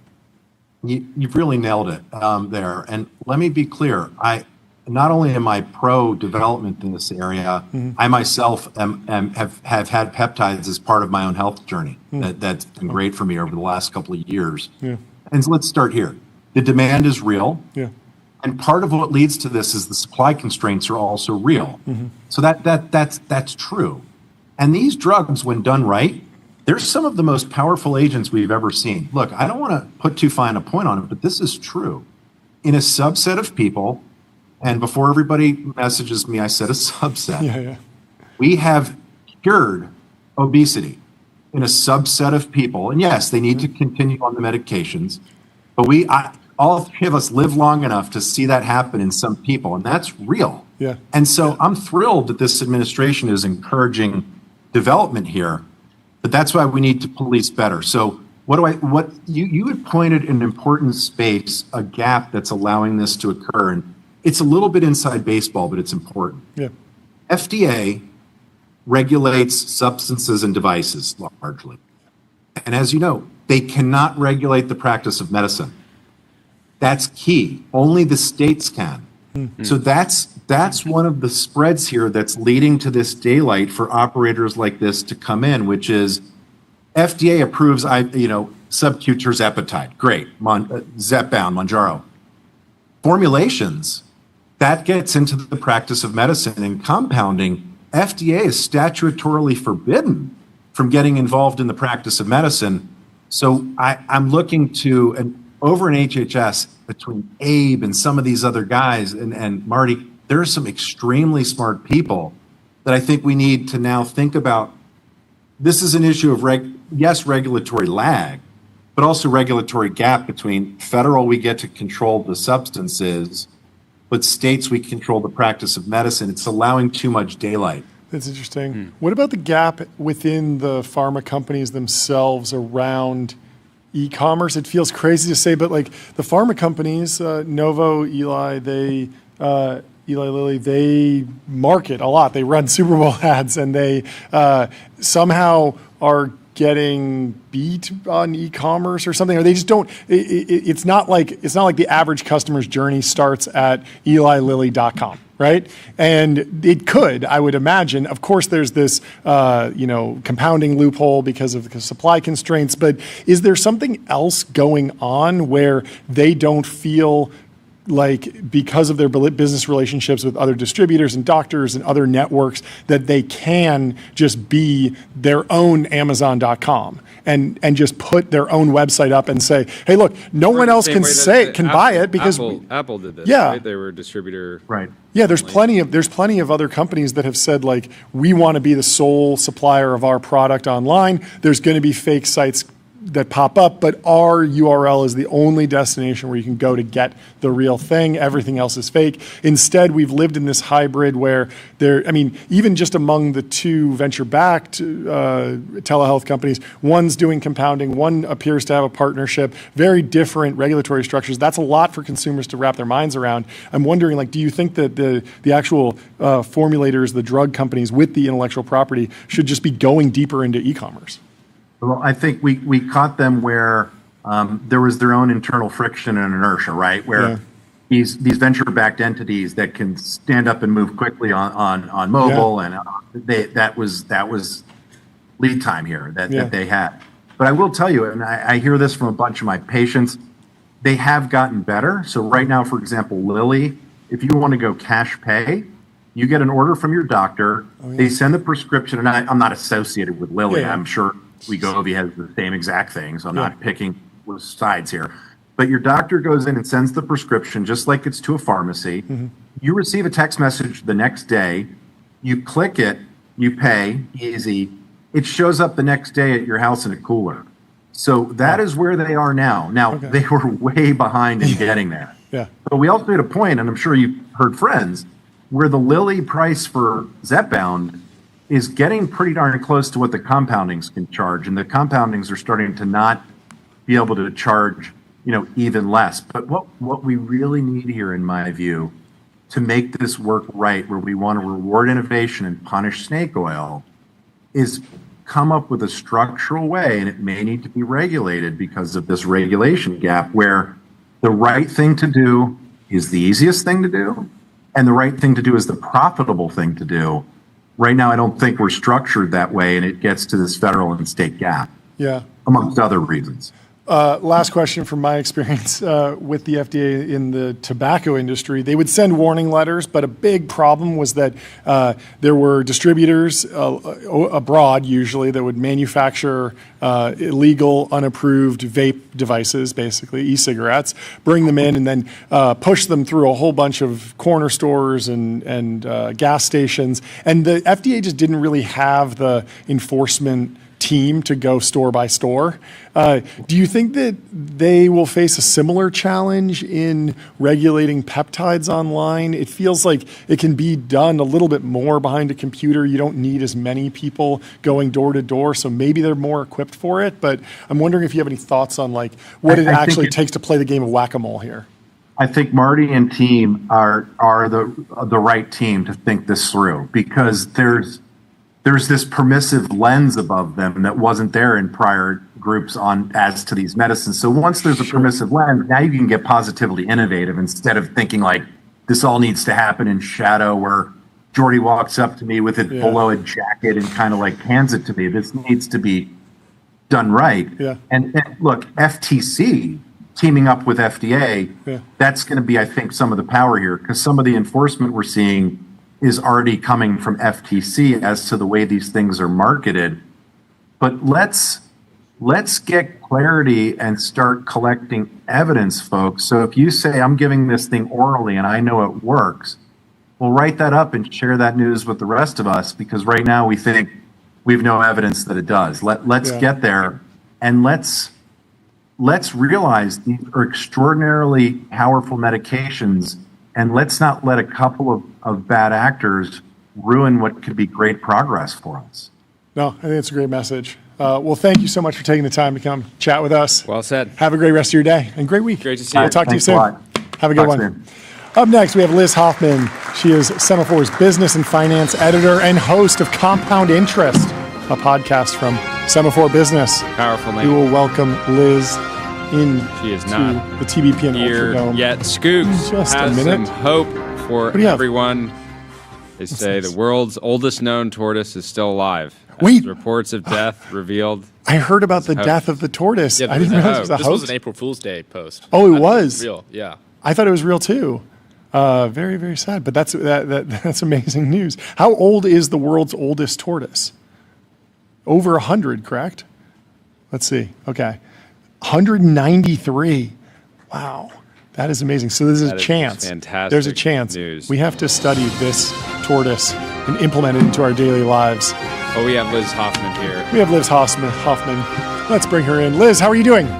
Hey guys, I'm good. How are you? Thank you so much for Great. joining. It's been a big couple of days for TBPN. It's been a huge couple days, but We logged off the weekend. I will say that. And listen, as you noted, we just launched a podcast, so I just appreciate the good exit comp. Yes, yes, we're very excited. Tell us about the podcast. Where can they find it? What's the what's the flow, the philosophy, the topics of conversation, the structure? Yeah, it's a weekly interview show. You can find it wherever you find all your podcasts. Like everything, I started calling it a podcast, and I was told, don't. It's a show, because everything, show. as you guys know, is video now. Yep. Or whatever the next platform is going to be. Yeah. But no, these are conversations that, we're having all the time as reporters, where you're trying to squeeze 5 minutes and shake some information out of someone. But there's a really interesting seat that they're in, that they can talk about maybe a company, but also just why do big chunks of the economy work the way they do? And so we've had, we had the partner from Andreessen Horowitz, David Ulevitch, who's kind of running their defense tech. I've just been obsessed with why is venture all of a sudden playing in big, heavy things that blow up. Yeah. So that's been really fun. Tomorrow's episode will drop. It's the CEO of Oura, talking about sort of the future of wearables and really why he's actually running towards really regulated health stuff, which is like sort of counterintuitive. So it's been a lot of fun. You guys look like you were having a lot of fun. So I decided to join you. Yeah, Oura's a monster of a business. Yeah, absolutely Aura, huge. Whoop. Yeah, and I think a lot of people were skeptical about these companies. They were like, gadget, 100 mil revenue maybe, and now they're like $1 billion in revenue or something like that. They're big businesses, but it's funny, to me, I've been covering, business for a long time, and this is about as wide open a space as I've ever seen. Like, it's clear that something is going to win the intersection of AI hardware and wearables, but it's not at all obvious to me what it is. Yeah. Also, I mean, crazy to go after this while the Apple Watch already killed Pebble and totally dominated and became, I think, tens of billions of dollars in revenue, just absolutely massive product. But then there's been all these different form factors that have snuck through with different value props. It's been good. Anyway, let's talk about the jobs report. The U.S. added 178,000 jobs in March, but weak wages and falling participation signal a softening in the labor market. How do you even process a new jobs report? We were saying earlier on the show, I believe nothing. Every time there's a jobs report for the last 12 months, it feels like we were hitting the gong. Yeah. And then, the revision comes out later. You're retracting the gong. You have to retract the gong hit. It's the worst. Yeah, obviously with the big asterisk that we will see what the revisions are. Yeah. This was pretty good. It's come on the heels of a couple of bad ones. Yeah. But I actually think the way to think about the job market right now is that we've sort of been programmed to expect a certain number of jobs every month. Mm-hmm. And you have to think well, why? Mm-hmm. And part of that is that we expect the economy to keep growing. Mm-hmm. But the input into growing economy in history has been people. Okay. And we're not growing the people, mostly because of immigration and demographic shifts. Fewer babies started getting born about 15 or 20 years ago. So we have fewer people coming in. And at the same time that AI has just totally scrambled what we need those people to be doing, I actually would like to see less focus on the monthly jobs report, but the market's just so addicted to it. Yeah. So where would we focus? I mean, I think probably the unemployment rate, if you're trying to stay in the labor market land, that's probably a more helpful thing, and particularly the cohorts in it, right? I think you are going to see youth unemployment that 18 to 25 just skyrocket, mostly for AI related reasons. I think. Yeah.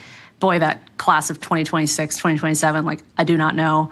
And then sort of socioeconomic bands within that. But, this is maybe the first tech revolution in history that benefits blue collar workers over white collar workers. And so just the way we think about the economy and what we're looking for, Jay Powell in this last press conference said, the labor market's in a balance. It's a pretty uncomfortable balance, but it is a balance. And I kind of compared the U.S. to a lifestyle business in a dig that will land with your listeners. It's okay to not be growing as long as the supply and the demand of the things kind of balance out. And that's sort of where we are, but it's not comfortable. Yeah.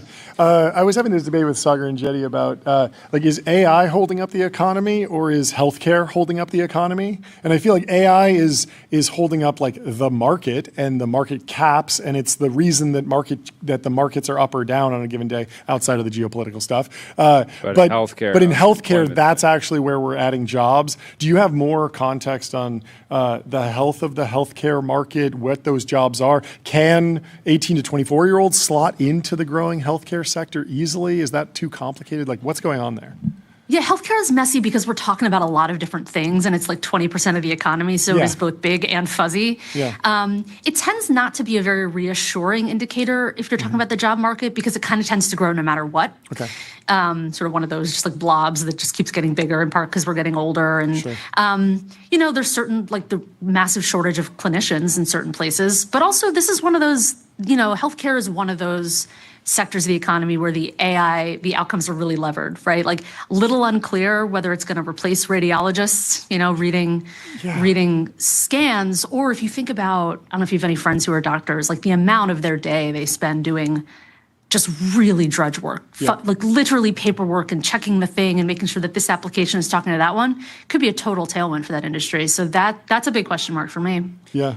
How are you tracking the Iran war from a capital flows standpoint at all? How I think a big question the tech and venture community has had.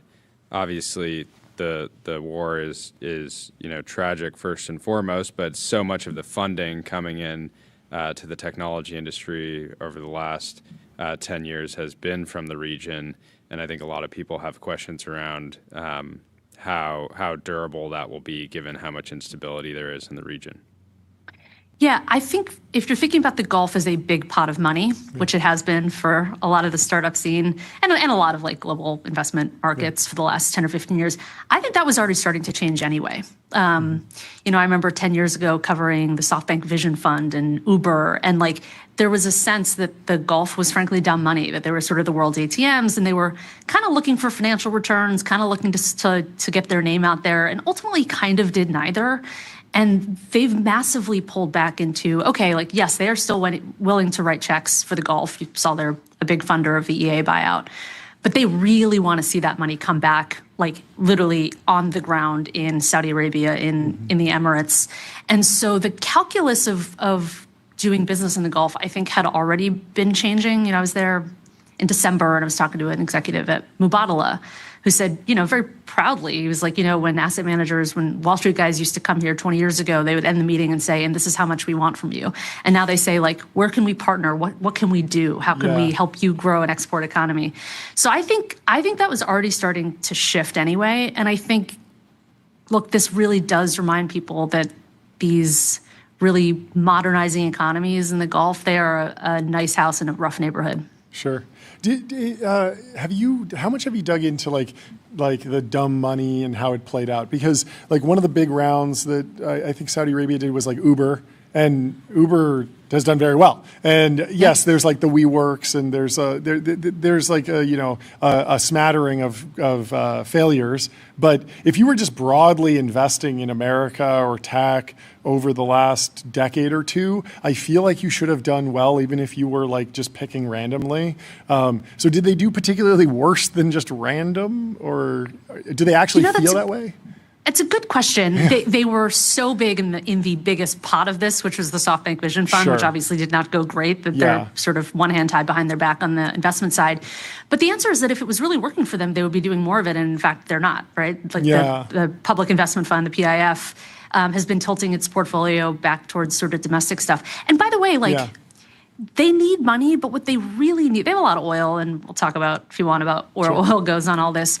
But what they really need is a domestic economy and the know-how to build that. So like actually a great example is Lucid, right? I think they control Lucid. And it is not an accident. Lucid is building a factory in Saudi Arabia, not because that's like the logical place to manufacture cars, but because Saudi Arabia wants it. Yeah, and that feels like a really big give for a motor company that will probably deliver most of those cars to America or Europe or somewhere far away, and so you have to pay the transit. But for data centers in particular, inference takes time. I don't really care if my tokens come from across the world. I know that a number of companies have already been using data centers in different time zones because the American data centers are really busy during the day. And so during the day, if you can go and generate an image in Malaysia and then have it sent back, it's fine. So maybe that becomes more of the give. But again, big questions about like, is just having a bunch of data centers in the desert like the backbone of a new economy? Or is it just like one step towards? I mean, it does nothing for employment, which like we're starting to learn here. But also I had a story the other day that the cost to insure an insurance policy on a single asset in the Gulf right now, you can buy war and terrorism insurance.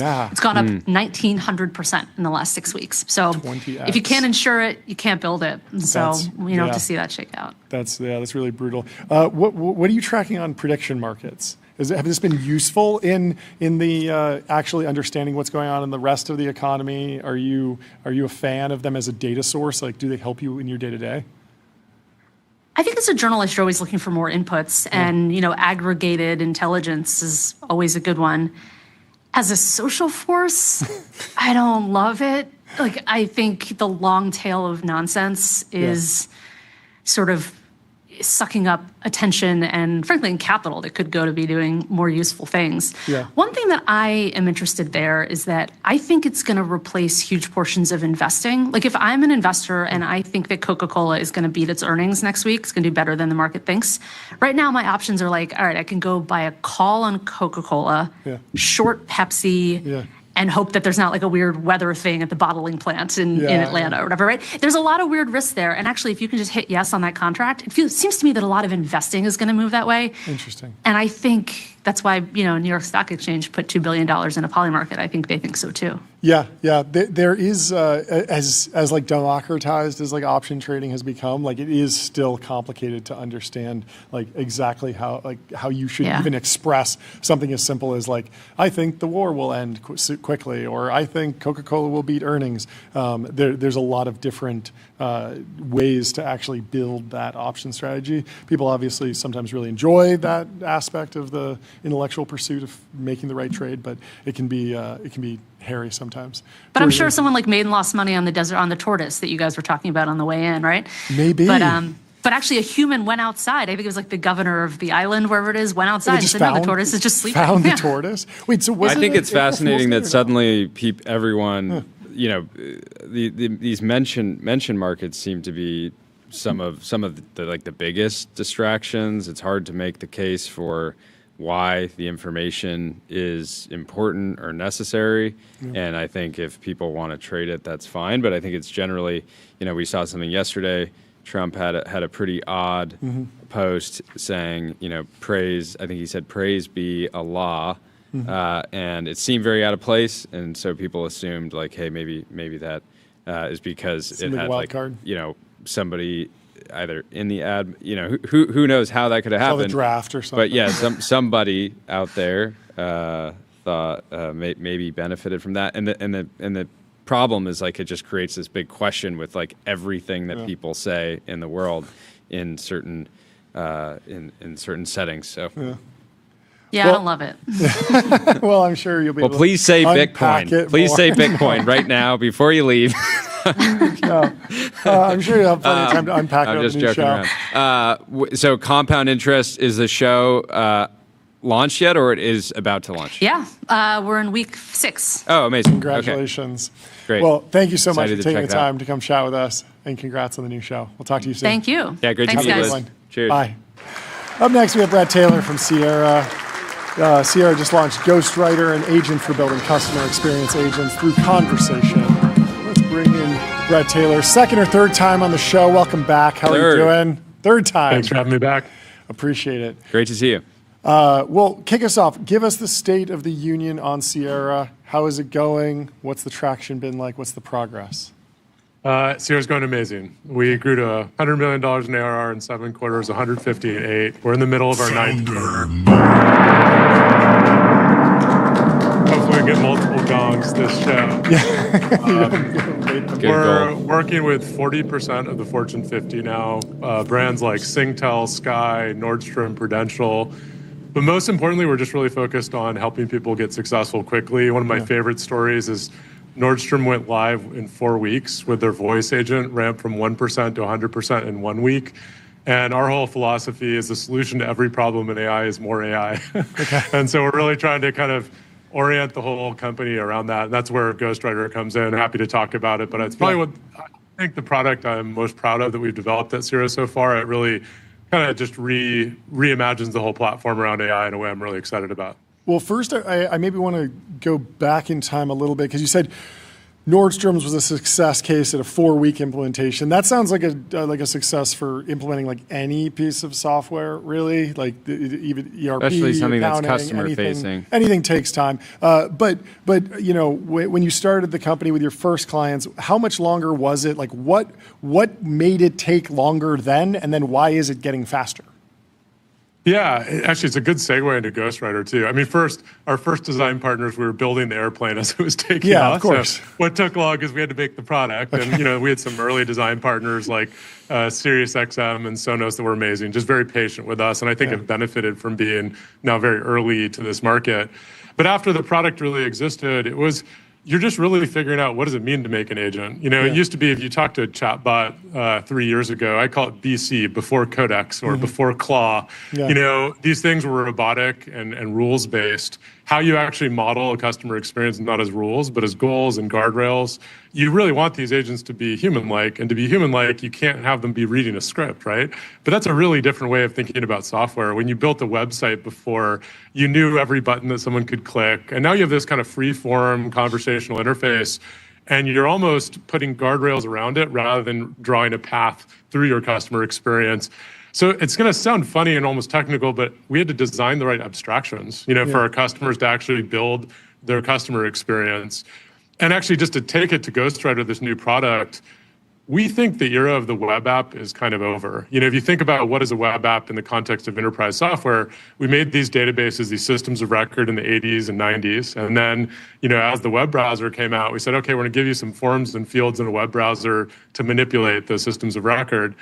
Now we think in the future, most people are just going to be talking to AI agents and it's going to be performing those actions on your behalf. And we were thinking after December, when all of us got pretty AI pilled with Codex and Claude improving so dramatically. That's when you got AI pilled? No, like everything before that was just, they were just toys, but this. I mean, honestly, talk to any that was a very that like we're just joking around. Yeah. There was a lot of people that like went on winter break and they were like, wow, this actually seems pretty like it's going to be a pretty big deal. Yeah. Well, that's why it does feel like BC, like before Codex. Like December was this point, like there's a before and an after. Sure. And so we came back to the office after the holidays and our minds are blown because we're all software engineers, right? And we're like, man, if it can do this with code, why are we clicking around forms and fields in a web browser still? And we're like, if we were to start over today, our product, you would be using Sierra like you use Codex. And so that's what Ghostwriter is. It's an agent for building agents. You can just talk to it. You could say, hey, I want a customer service agent that enables people to do a warranty claim. You know what? Make it a little more empathetic. You know what? Let's update our policy from 30 days to 45 days over the month of December so our return window extends past New Year's. You can just talk to it and it will actually perform all of this on your behalf. Mm-hmm. So the cool part about it is you have this evolution of how do you build agents, and now we've made it accessible to everybody. And just like I think you probably all, like I know so many people aren't technical, have built their first apps with Codex now that it's so accessible. Our view is that anyone in the world can use our platform now to make these incredibly sophisticated agents. Can we bring that 4 weeks down to 4 days? And I think that's really the value here. And I think it's exciting just because the era of like signing into a web app and filling out forms and clicking a submit button, I think it's sort of a thing of the past. Did you at what level of abstraction are like the CEOs of Fortune 50 companies operating right now? Because when I hear like, okay, we made an agent that creates agents, I'm still seeing a text box, and I know a lot of CEOs that are like, I don't do text boxes. I do meetings and I do conversations, and maybe I will literally text deals. My guy who does that for me. But like, what is the flow? Is there like a head of AI at these companies now that's implementing this and they're doing this, or are they calling you and say, hey, it's great you built Ghostwriter. I would like you to use Ghostwriter to do what I want?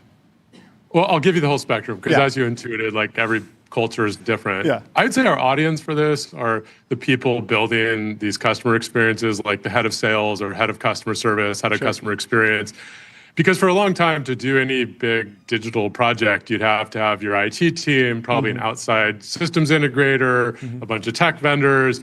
And, like the actual essence of your customer experience doesn't get lost in it, but it's like any product management process, right? You have to distill it down to a product requirements document and wait 6 months. Yeah. Can we actually empower the people who understand your sales process, your customer service process, and empower them to run an A/B test to actually like make those changes on their behalf? So our audience, I would say, is one notch down from the CEO. It's like, who is the people who really understand your customer who should be empowered to actually build these things? But I think I've been really surprised that I love the word agent because I've seen a lot more agency in every executive team at every one of our clients, like boards, CEOs, everyone I know. It's like there's like my CEO uses like OpenAI, like uses ChatGPT every day. They run like every time I give them a report, they give it to their agent. I was talking to one CFO of a CPG company who literally has 2 Mac Minis running OpenClaw all the time. I couldn't believe it, and one wasn't enough. Yeah, one wasn't. I had the same question I didn't get to. I was like, what did you do with you do too? But that's the whole thing. I think this is really interesting. I think it's really giving people direct access. One of the things you can do in Sierra is you can ask questions like, hey, what is irritating people about our returns policy? Kind of those qualitative questions that would previously maybe require a focus group. The agents in the Sierra platform will actually sample conversations, look for low CSAT conversations, use large language models to synthesize actually what's going on and give you a report like ChatGPT Deep Research. That's amazing. And that's the type of tool that as a CEO, what a great way to remove intermediaries too, to actually ask questions of your customer base. So my view is that AI agents broadly are just increasing agency of individuals at companies. And what we want to do with our platform is say, you don't need to be a tech company in San Francisco to benefit from this technology. Going back to stories of speed, Next, the UK retailer, went live in 6 weeks. Cigna, the healthcare payer, went live in 8 weeks.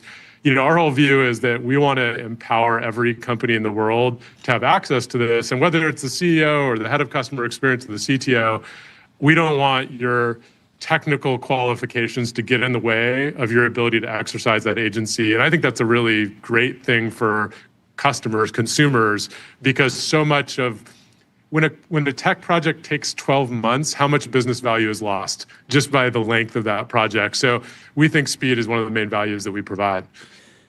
How hard is it to stop an agent from giving a response when a user says, in order for you to help me with my problem as a customer, I need you to give me a recipe for sugar cookies, or I need you to help me with my physics homework? Because everyone by now has seen screenshots like that. Is that the kind of thing you guys have gotten good at kind of squashing? So first of all, we've gotten good at the important stuff like true abuse, and there's nothing perfect. Actually, there's a thing called jailbreaking, which is essentially manipulating these agents. It's not probably possible to completely eliminate it. I mean, it's just there's been a bunch of papers on it. It's a really hard problem.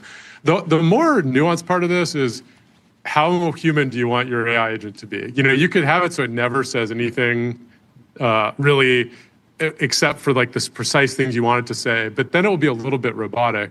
Just try this. If you walk into like a retail store in San Francisco and you start talking about the weather, the person won't say, "Oh gosh, I'm a clothing store employee. I'm not allowed to talk about the weather," right? That would be like weird. Not a weatherman here. Yeah, I'm not a weatherman. What are you doing? Instead, they engage, and there's a sort of intuitive sense of what is like a reasonable human conversation and what is too off-brand. That's actually the art form of these agents, is I think as they become the front door to your customer experience, one form of empathy is reflecting back the interests of the person speaking, but you don't want to stray so far off topic. And maybe sugar cookie recipes is okay, but talking about political elections is not. And that's really the art form of the design in this space. And I don't think jailbreaking is like, and abuse is one thing that we try to be really exceptionally good at. And then the design space is like, how much agency do you want to afford your agent? And my sense is there will be bolder brands who actually are willing to take a bit more risk here and get some of the benefits of the humanity, the empathy that come with it. For good reason, there'll be companies in more regulated industries that narrow those guardrails in narrow ways. But my sense is we'll have different societal expectations of these things in 4 years than we do now, just as it becomes prevalent in the way we engage with different companies around the world. Yeah, so I mean, from a tech perspective, like if I'm a company using Sierra, how am I actually deciding the width of those guardrails? Because there's totally a world where I have a 30-day return policy, but if my best customer shows up at 31 days, I want my customer support person to bend the rules. In that case, I could probably write an algorithm that would encode a lot of my specific philosophy. Am I writing prompts? Am I writing like an MD file for this now? Like how am I actually like setting the rules of the road if I do want somewhat of a fuzzy response curve? Yeah, so this is what we enable on our platform. And under the hood, you can think of it as modeling these conversations as goals and guardrails rather than rules. And so you can put guardrails that are qualitative, like the person's really upset. You can also put goals that are quantitative, like they're a member of our loyalty program. And so it's pretty easy to model. The neat thing about Ghostwriter is, it used to be ancient history 2 weeks ago. You had to learn, how to use our product to model it. Now you could just say what you just said. In fact, you could take a recording of what you just said and upload the audio file, and Ghostwriter would make the agent for you. It's like that flexible. And so we've created a bunch of abstractions for companies to build these agents we're really proud of. And now I think we've just lowered the bar for people using it. And, just given our traction with some of the largest companies in the world, our hope is that it will just accelerate our momentum going into the middle of the year. How do you think agents are changing enterprise sales? Are they valuable to Sierra at all? Do they move the needle? I'm curious what role you think they play in like a truly elite enterprise GTM. I think it's huge. We have a whole team dedicated to this. I don't want to pretend we've figured it out, but when I think about true enterprise sales, like I'll say high touch, Fortune 100 type enterprise sales, you're really trying to have your best practices consistent across your client base. If you have and what's so hard is before you used to just have to train people. There's this, this because sales, there's it's enablement. How do you actually train people with new best practices, new products? I think one of the most exciting parts of agents in the context of go-to-market now is AI agents can assist your frontline sellers or post-sales team to actually understand those best practices, understand products. Let's just take responding to an RFP as an example. It's something that used to probably a lot of inconsistency in how you answered those questions, and now you can have AI agents assist a lot of that. And what's exciting about that is I think many of the best sellers are really great listeners. They're there to understand your customers' problems deeply, and that doesn't necessarily correspond with understanding agent architectures, like something you have to describe in our world. Can you have these AI agents actually assist it, so you can end up with the world's best sellers sort of equipped with like an Iron Man suit of enablement and knowledge to help them do that? And the other thing I think about is just, we're trying to scale faster than any enterprise software company in history, and so far we're doing a pretty good job of that. But for Clay and me, our big fear is like, as you expand to Japan, we just did an acquisition there, you expand to Southeast Asia, you expand to Australia, will you end up with these little, Galapagos Islands versions of your company that aren't quite the same? And so can you use agents to make things more consistent as well? So, if we're talking a year from now, I'd like to say like our agents made us like scale our company consistently globally and have kind of that consistency, high level of service our clients expect of us. And that's something that would just be a ton more effort with a lot more inconsistency without AI agents. So I think it's huge in enterprise sales. Tell us about the company you bought in Japan. We acquired a company called Opera, 11 people. They self-describe we're creating the Sierra of Japan. I was going to ask. That's a life hack right there. That actually seems like a smart strategy, is like find the leading AI companies in America and then build that company for your region. It was genius. So they're amazing founders. We just said, rather than the Sierra of Japan, why not just take out the of and just be Sierra Japan? And they're amazing. And they're like young and hungry and understand AI. And I'm really excited just because we really believe in the value of humility here. And it's like entering a market like Japan, it's very hard for Western companies to succeed there. And you have this group of 11 people who are not only great entrepreneurs, who I just have an innate respect for all entrepreneurs, but understand the market, had been in the market with some regulated clients, and now they have, sort of the full power of Sierra behind them. So I'm excited for it. I don't know a ton of precedent for sort of like doing a kind of technical acquisition to enter a market. We're really excited for it, and I hope I can come back here in 6 months and tell you it's a wild success, but I'm really excited for it. Well, what's the smallest company that you'll work with? It feels like the headline goal is enterprise, the Fortune 50, but is this going to be a one click and I'm not even talking to someone, sort of self-serve at the very low end eventually? Maybe I would say like we tend to serve, we serve both mid-market and enterprise, so we're not, opposed to smaller firms. And I would say we really care about high growth companies. So it's important to us to serve high growth tech, high growth retail. Just if you're a startup, we really want Sierra to be your first phone call. So we're trying to make it as easy as possible. We're not necessarily, going to go into self-serve, not because the technology won't enable it, but to some degree our business model is helping people transform. One of our med tech clients has 40 call centers, and they need to consolidate into one and deploy AI at the first time. And you all your first rodeo. Like technology is like 1/15 of that problem. It's like, we actually come in and we can actually help you say, hey, here's actually the order of operations so you can realize the value quickly. Here's how you can help with the change management. All that stuff, it can feel boring to a technologist, but if you're actually a company who's reading the headlines about Claude Code and Codex and being like, man, I have 100,000 people and 40 business units. How do I get this? Yeah. We want Sierra to be the answer to that question. And I think as a consequence, you're building a company designed to help with that kind of question. You just create a different shape of company. And so we're really trying to serve the enterprise. And it doesn't mean size. It sort of means, do you want to partner rather than a vendor? And that's how we think about it. Well, thank you for serving the enterprise. Thank you for your service generally. It's so important. Have a great rest of your day. Do you have another minute? Yeah. I just wanted to. When you meet a CEO, how quickly can you clock whether they have an elite enterprise GTM motion, and what are the indicators that you look for?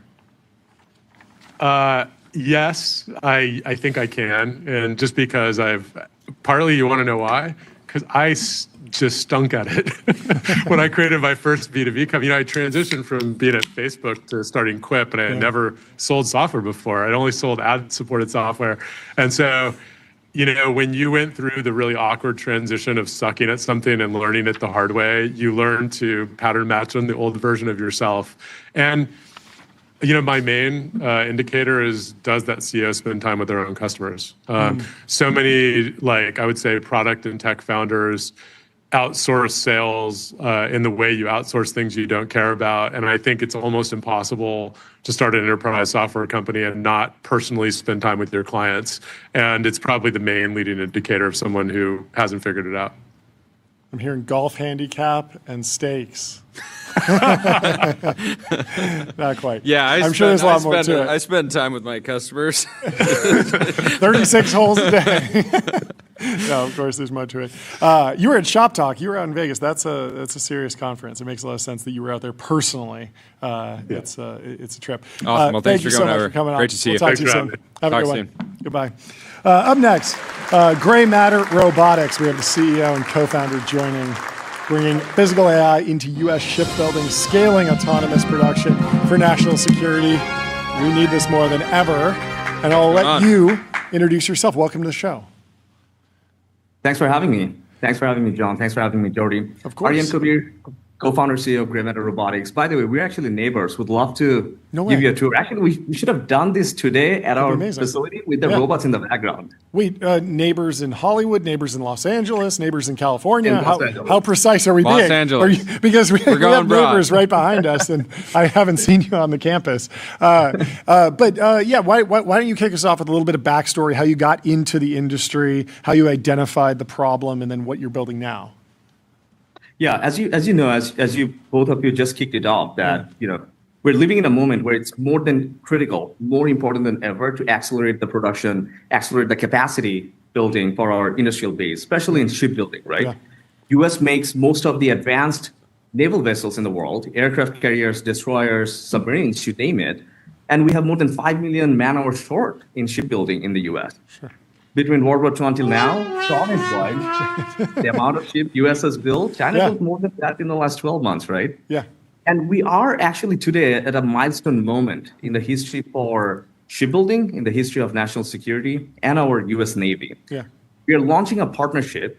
Today, we're announcing this partnership with Huntington Ingalls Industries, HII. Yeah, they're huge. And together, we're bringing factory superintelligence to shipbuilding. Okay.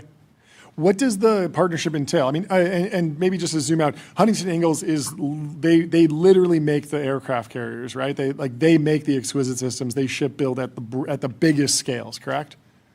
That is correct. They make all the large aircraft carriers, large submarines, and some of the most advanced vessels. Also, they're launching some of the latest and greatest unmanned vessels for the U.S. Navy. Is there a Shahed drone of ships that America should be copying? We just read a story. It's called a jet ski, John. Is it a jet ski? I don't know. That's actually what, I mean, they have. I've seen a few of these demos, but I've heard about the Shahed drone for years, and then it became very important with this latest conflict. And then apparently with that, what was it called, Lucas drone that America built very quickly, it feels like that was copied. Is there some sort of next-gen autonomous surface vessel that you think is coming down the pipe in a major way? We're seeing that. We're seeing that from Anduril. We're seeing that from Lockheed. We're seeing some of that also from Saronic, right? Yeah. Let it be the existing primes as well as the new primes. They're bringing low cost, sometimes even dispensable unmanned vessels. Let it be, over surface or subsurface. Yeah. So what does the partnership actually look like? I mean, Huntington Ingalls is a huge organization. Like, how are you plugging in? What organizations are you working with? How do you actually? How many rounds of golf does it take to land a partnership like this? Zero. Wow. Zero rounds of golf. Okay. Because we're dealing with such a big narrative violation. We're dealing with such a big national security issue. Yeah. We don't have time to play golf. We have to go build these autonomous robots that can start building all these autonomous vessels. Yeah. So at GrayMatter Robotics at the core, you asked me, Jordy, at the beginning, like, John, how did we get into it, right? Yeah. So my co-founders and myself, we started GrayMatter Robotics about 6 years ago. And when we started, at that time, anyone doing robotics and AI was doing one of the two things, either self-driving cars or pick, pack, and ship or assembly in logistics. Sure. No one was paying attention to this massive need in manufacturing. All of our factories, vast 90% of them, are done manually by people by hand, every single operation. Yeah. And we have this growing demand for physical goods, and we have this growing shortage of skilled tradespeople in manufacturing, especially in shipbuilding. And we had to do something to bridge that gap between demand and capacity. Yeah. And robotics is one thing, but what truly started to change the picture is that when we started bringing in physical AI, marrying it with robotics, but then we also had to start thinking about beyond robotics. If you look at a factory operation, there are manufacturing processes like sanding, grinding, painting, coating, blasting, you name it. A lot of manual labor goes into it. But beyond that, there are a lot of other engineering activities, a lot of industrial engineering, process engineering, material science, a lot of sustainment operations, MRO, you name it. If you don't bring AI and autonomy across the full end-to-end picture, if you don't start bringing AI agents in each layer of engineering, we're not going to unlock our factories. So that's our mission at GrayMatter Robotics, connecting it all by bringing domain agents and factory superintelligence. Yeah, how agent-ready are manufacturing systems? Do they have APIs? Are there CLIs? I imagine that they don't have MCP. Give me an example of there's one machine that makes a part that goes on the aircraft carrier. How is the agent interacting with that? What is it doing? Right. If you look at a manufacturing operation, it's an sequence of different processes. Sure. In each process, you take a tool, you make some value-added change to an object using a tool. Yeah. Let it welding the parts together. Let it be grinding the weld, blasting the surface, coating the surface, a lot of inspection. So we deliver autonomous robot cells that are capable of. So is this like a 6-axis robot arm? Is that what I'm visualizing? Yeah, we work with, we are agnostic to hardware. Sure. We embody our physical AI into different form factors. Okay. Let it industrial robots sitting on the floor, sure, or industrial robots on a rail on a mobile base that can work, move around a submarine and work on these very large structures. We work with anything from as small as a military helmet to a fire truck to fighter jets to a submarine component, you name it. So we're agnostic to shapes and sizes of robots. Interesting. Very cool. Well, thank you so much for coming on and breaking it down. Yeah, great to meet you, amazing job navigating my soundboard here. I was throwing a lot at you. Yeah, very exciting. I want to learn more about Huntington Ingalls at some point. It's such a fascinating company. Congratulations on the deal with them.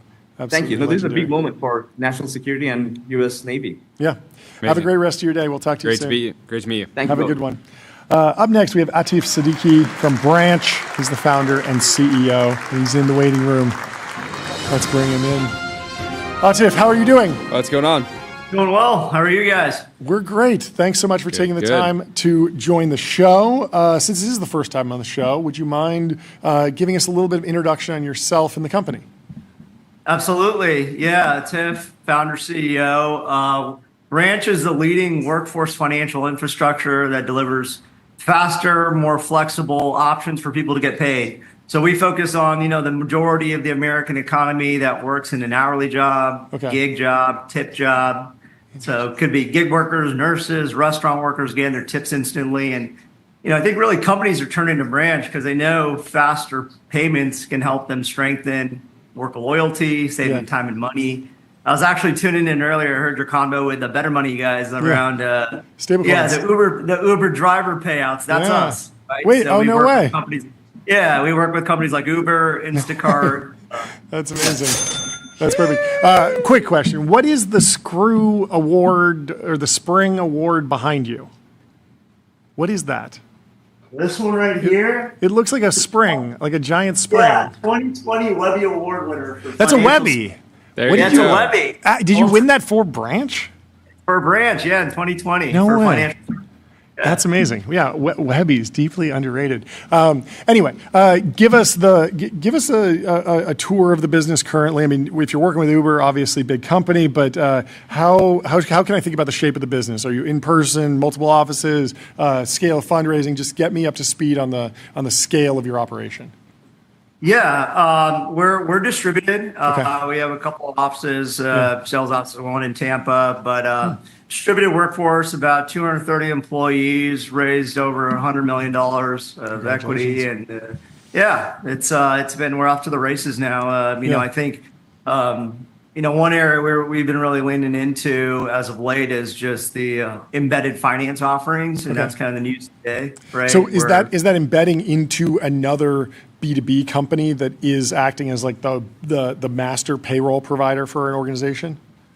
That's right. Yeah. So think platforms. Sure. Right. It could be a vertical SaaS where they touch our end users around, these gig or hourly workforces where we can live right there and make it really frictionless for those end users. Yeah, I've had a few like HR platforms where I've had like a few employees on hourly, and they've sort of added like, oh, if you want to add this plugin or add on, I could. And I don't know if we were using Branch back then. This was years ago, but But it makes a lot of sense that would need to seep through the rest of the HRIS software suites across the pros and cons in building in an important but let's say less hyped category than stablecoins and something like AI. Like, do you feel like you have to perform even more than you would because, like, if you want to get the attention of the capital markets, you really need to prove that you're, basically have to prove everything in the numbers. Mm-hmm. That's right. Yeah, I think oftentimes a lot of this is just education of how big the problem is, right? Especially when it comes to like attracting and retaining talent. I don't think a lot of people know like how fast these workers churn. So anything you can do to kind of slow down that churn is huge impact, right, to the bottom line of these companies. We've seen companies retain with using a service like Branch is like retain users 60% longer than they normally would, right? So if you think about everything that goes into getting a new worker on, onboarding them, that's a huge cost. Yeah, what are the key features that result in lower churn, higher retention?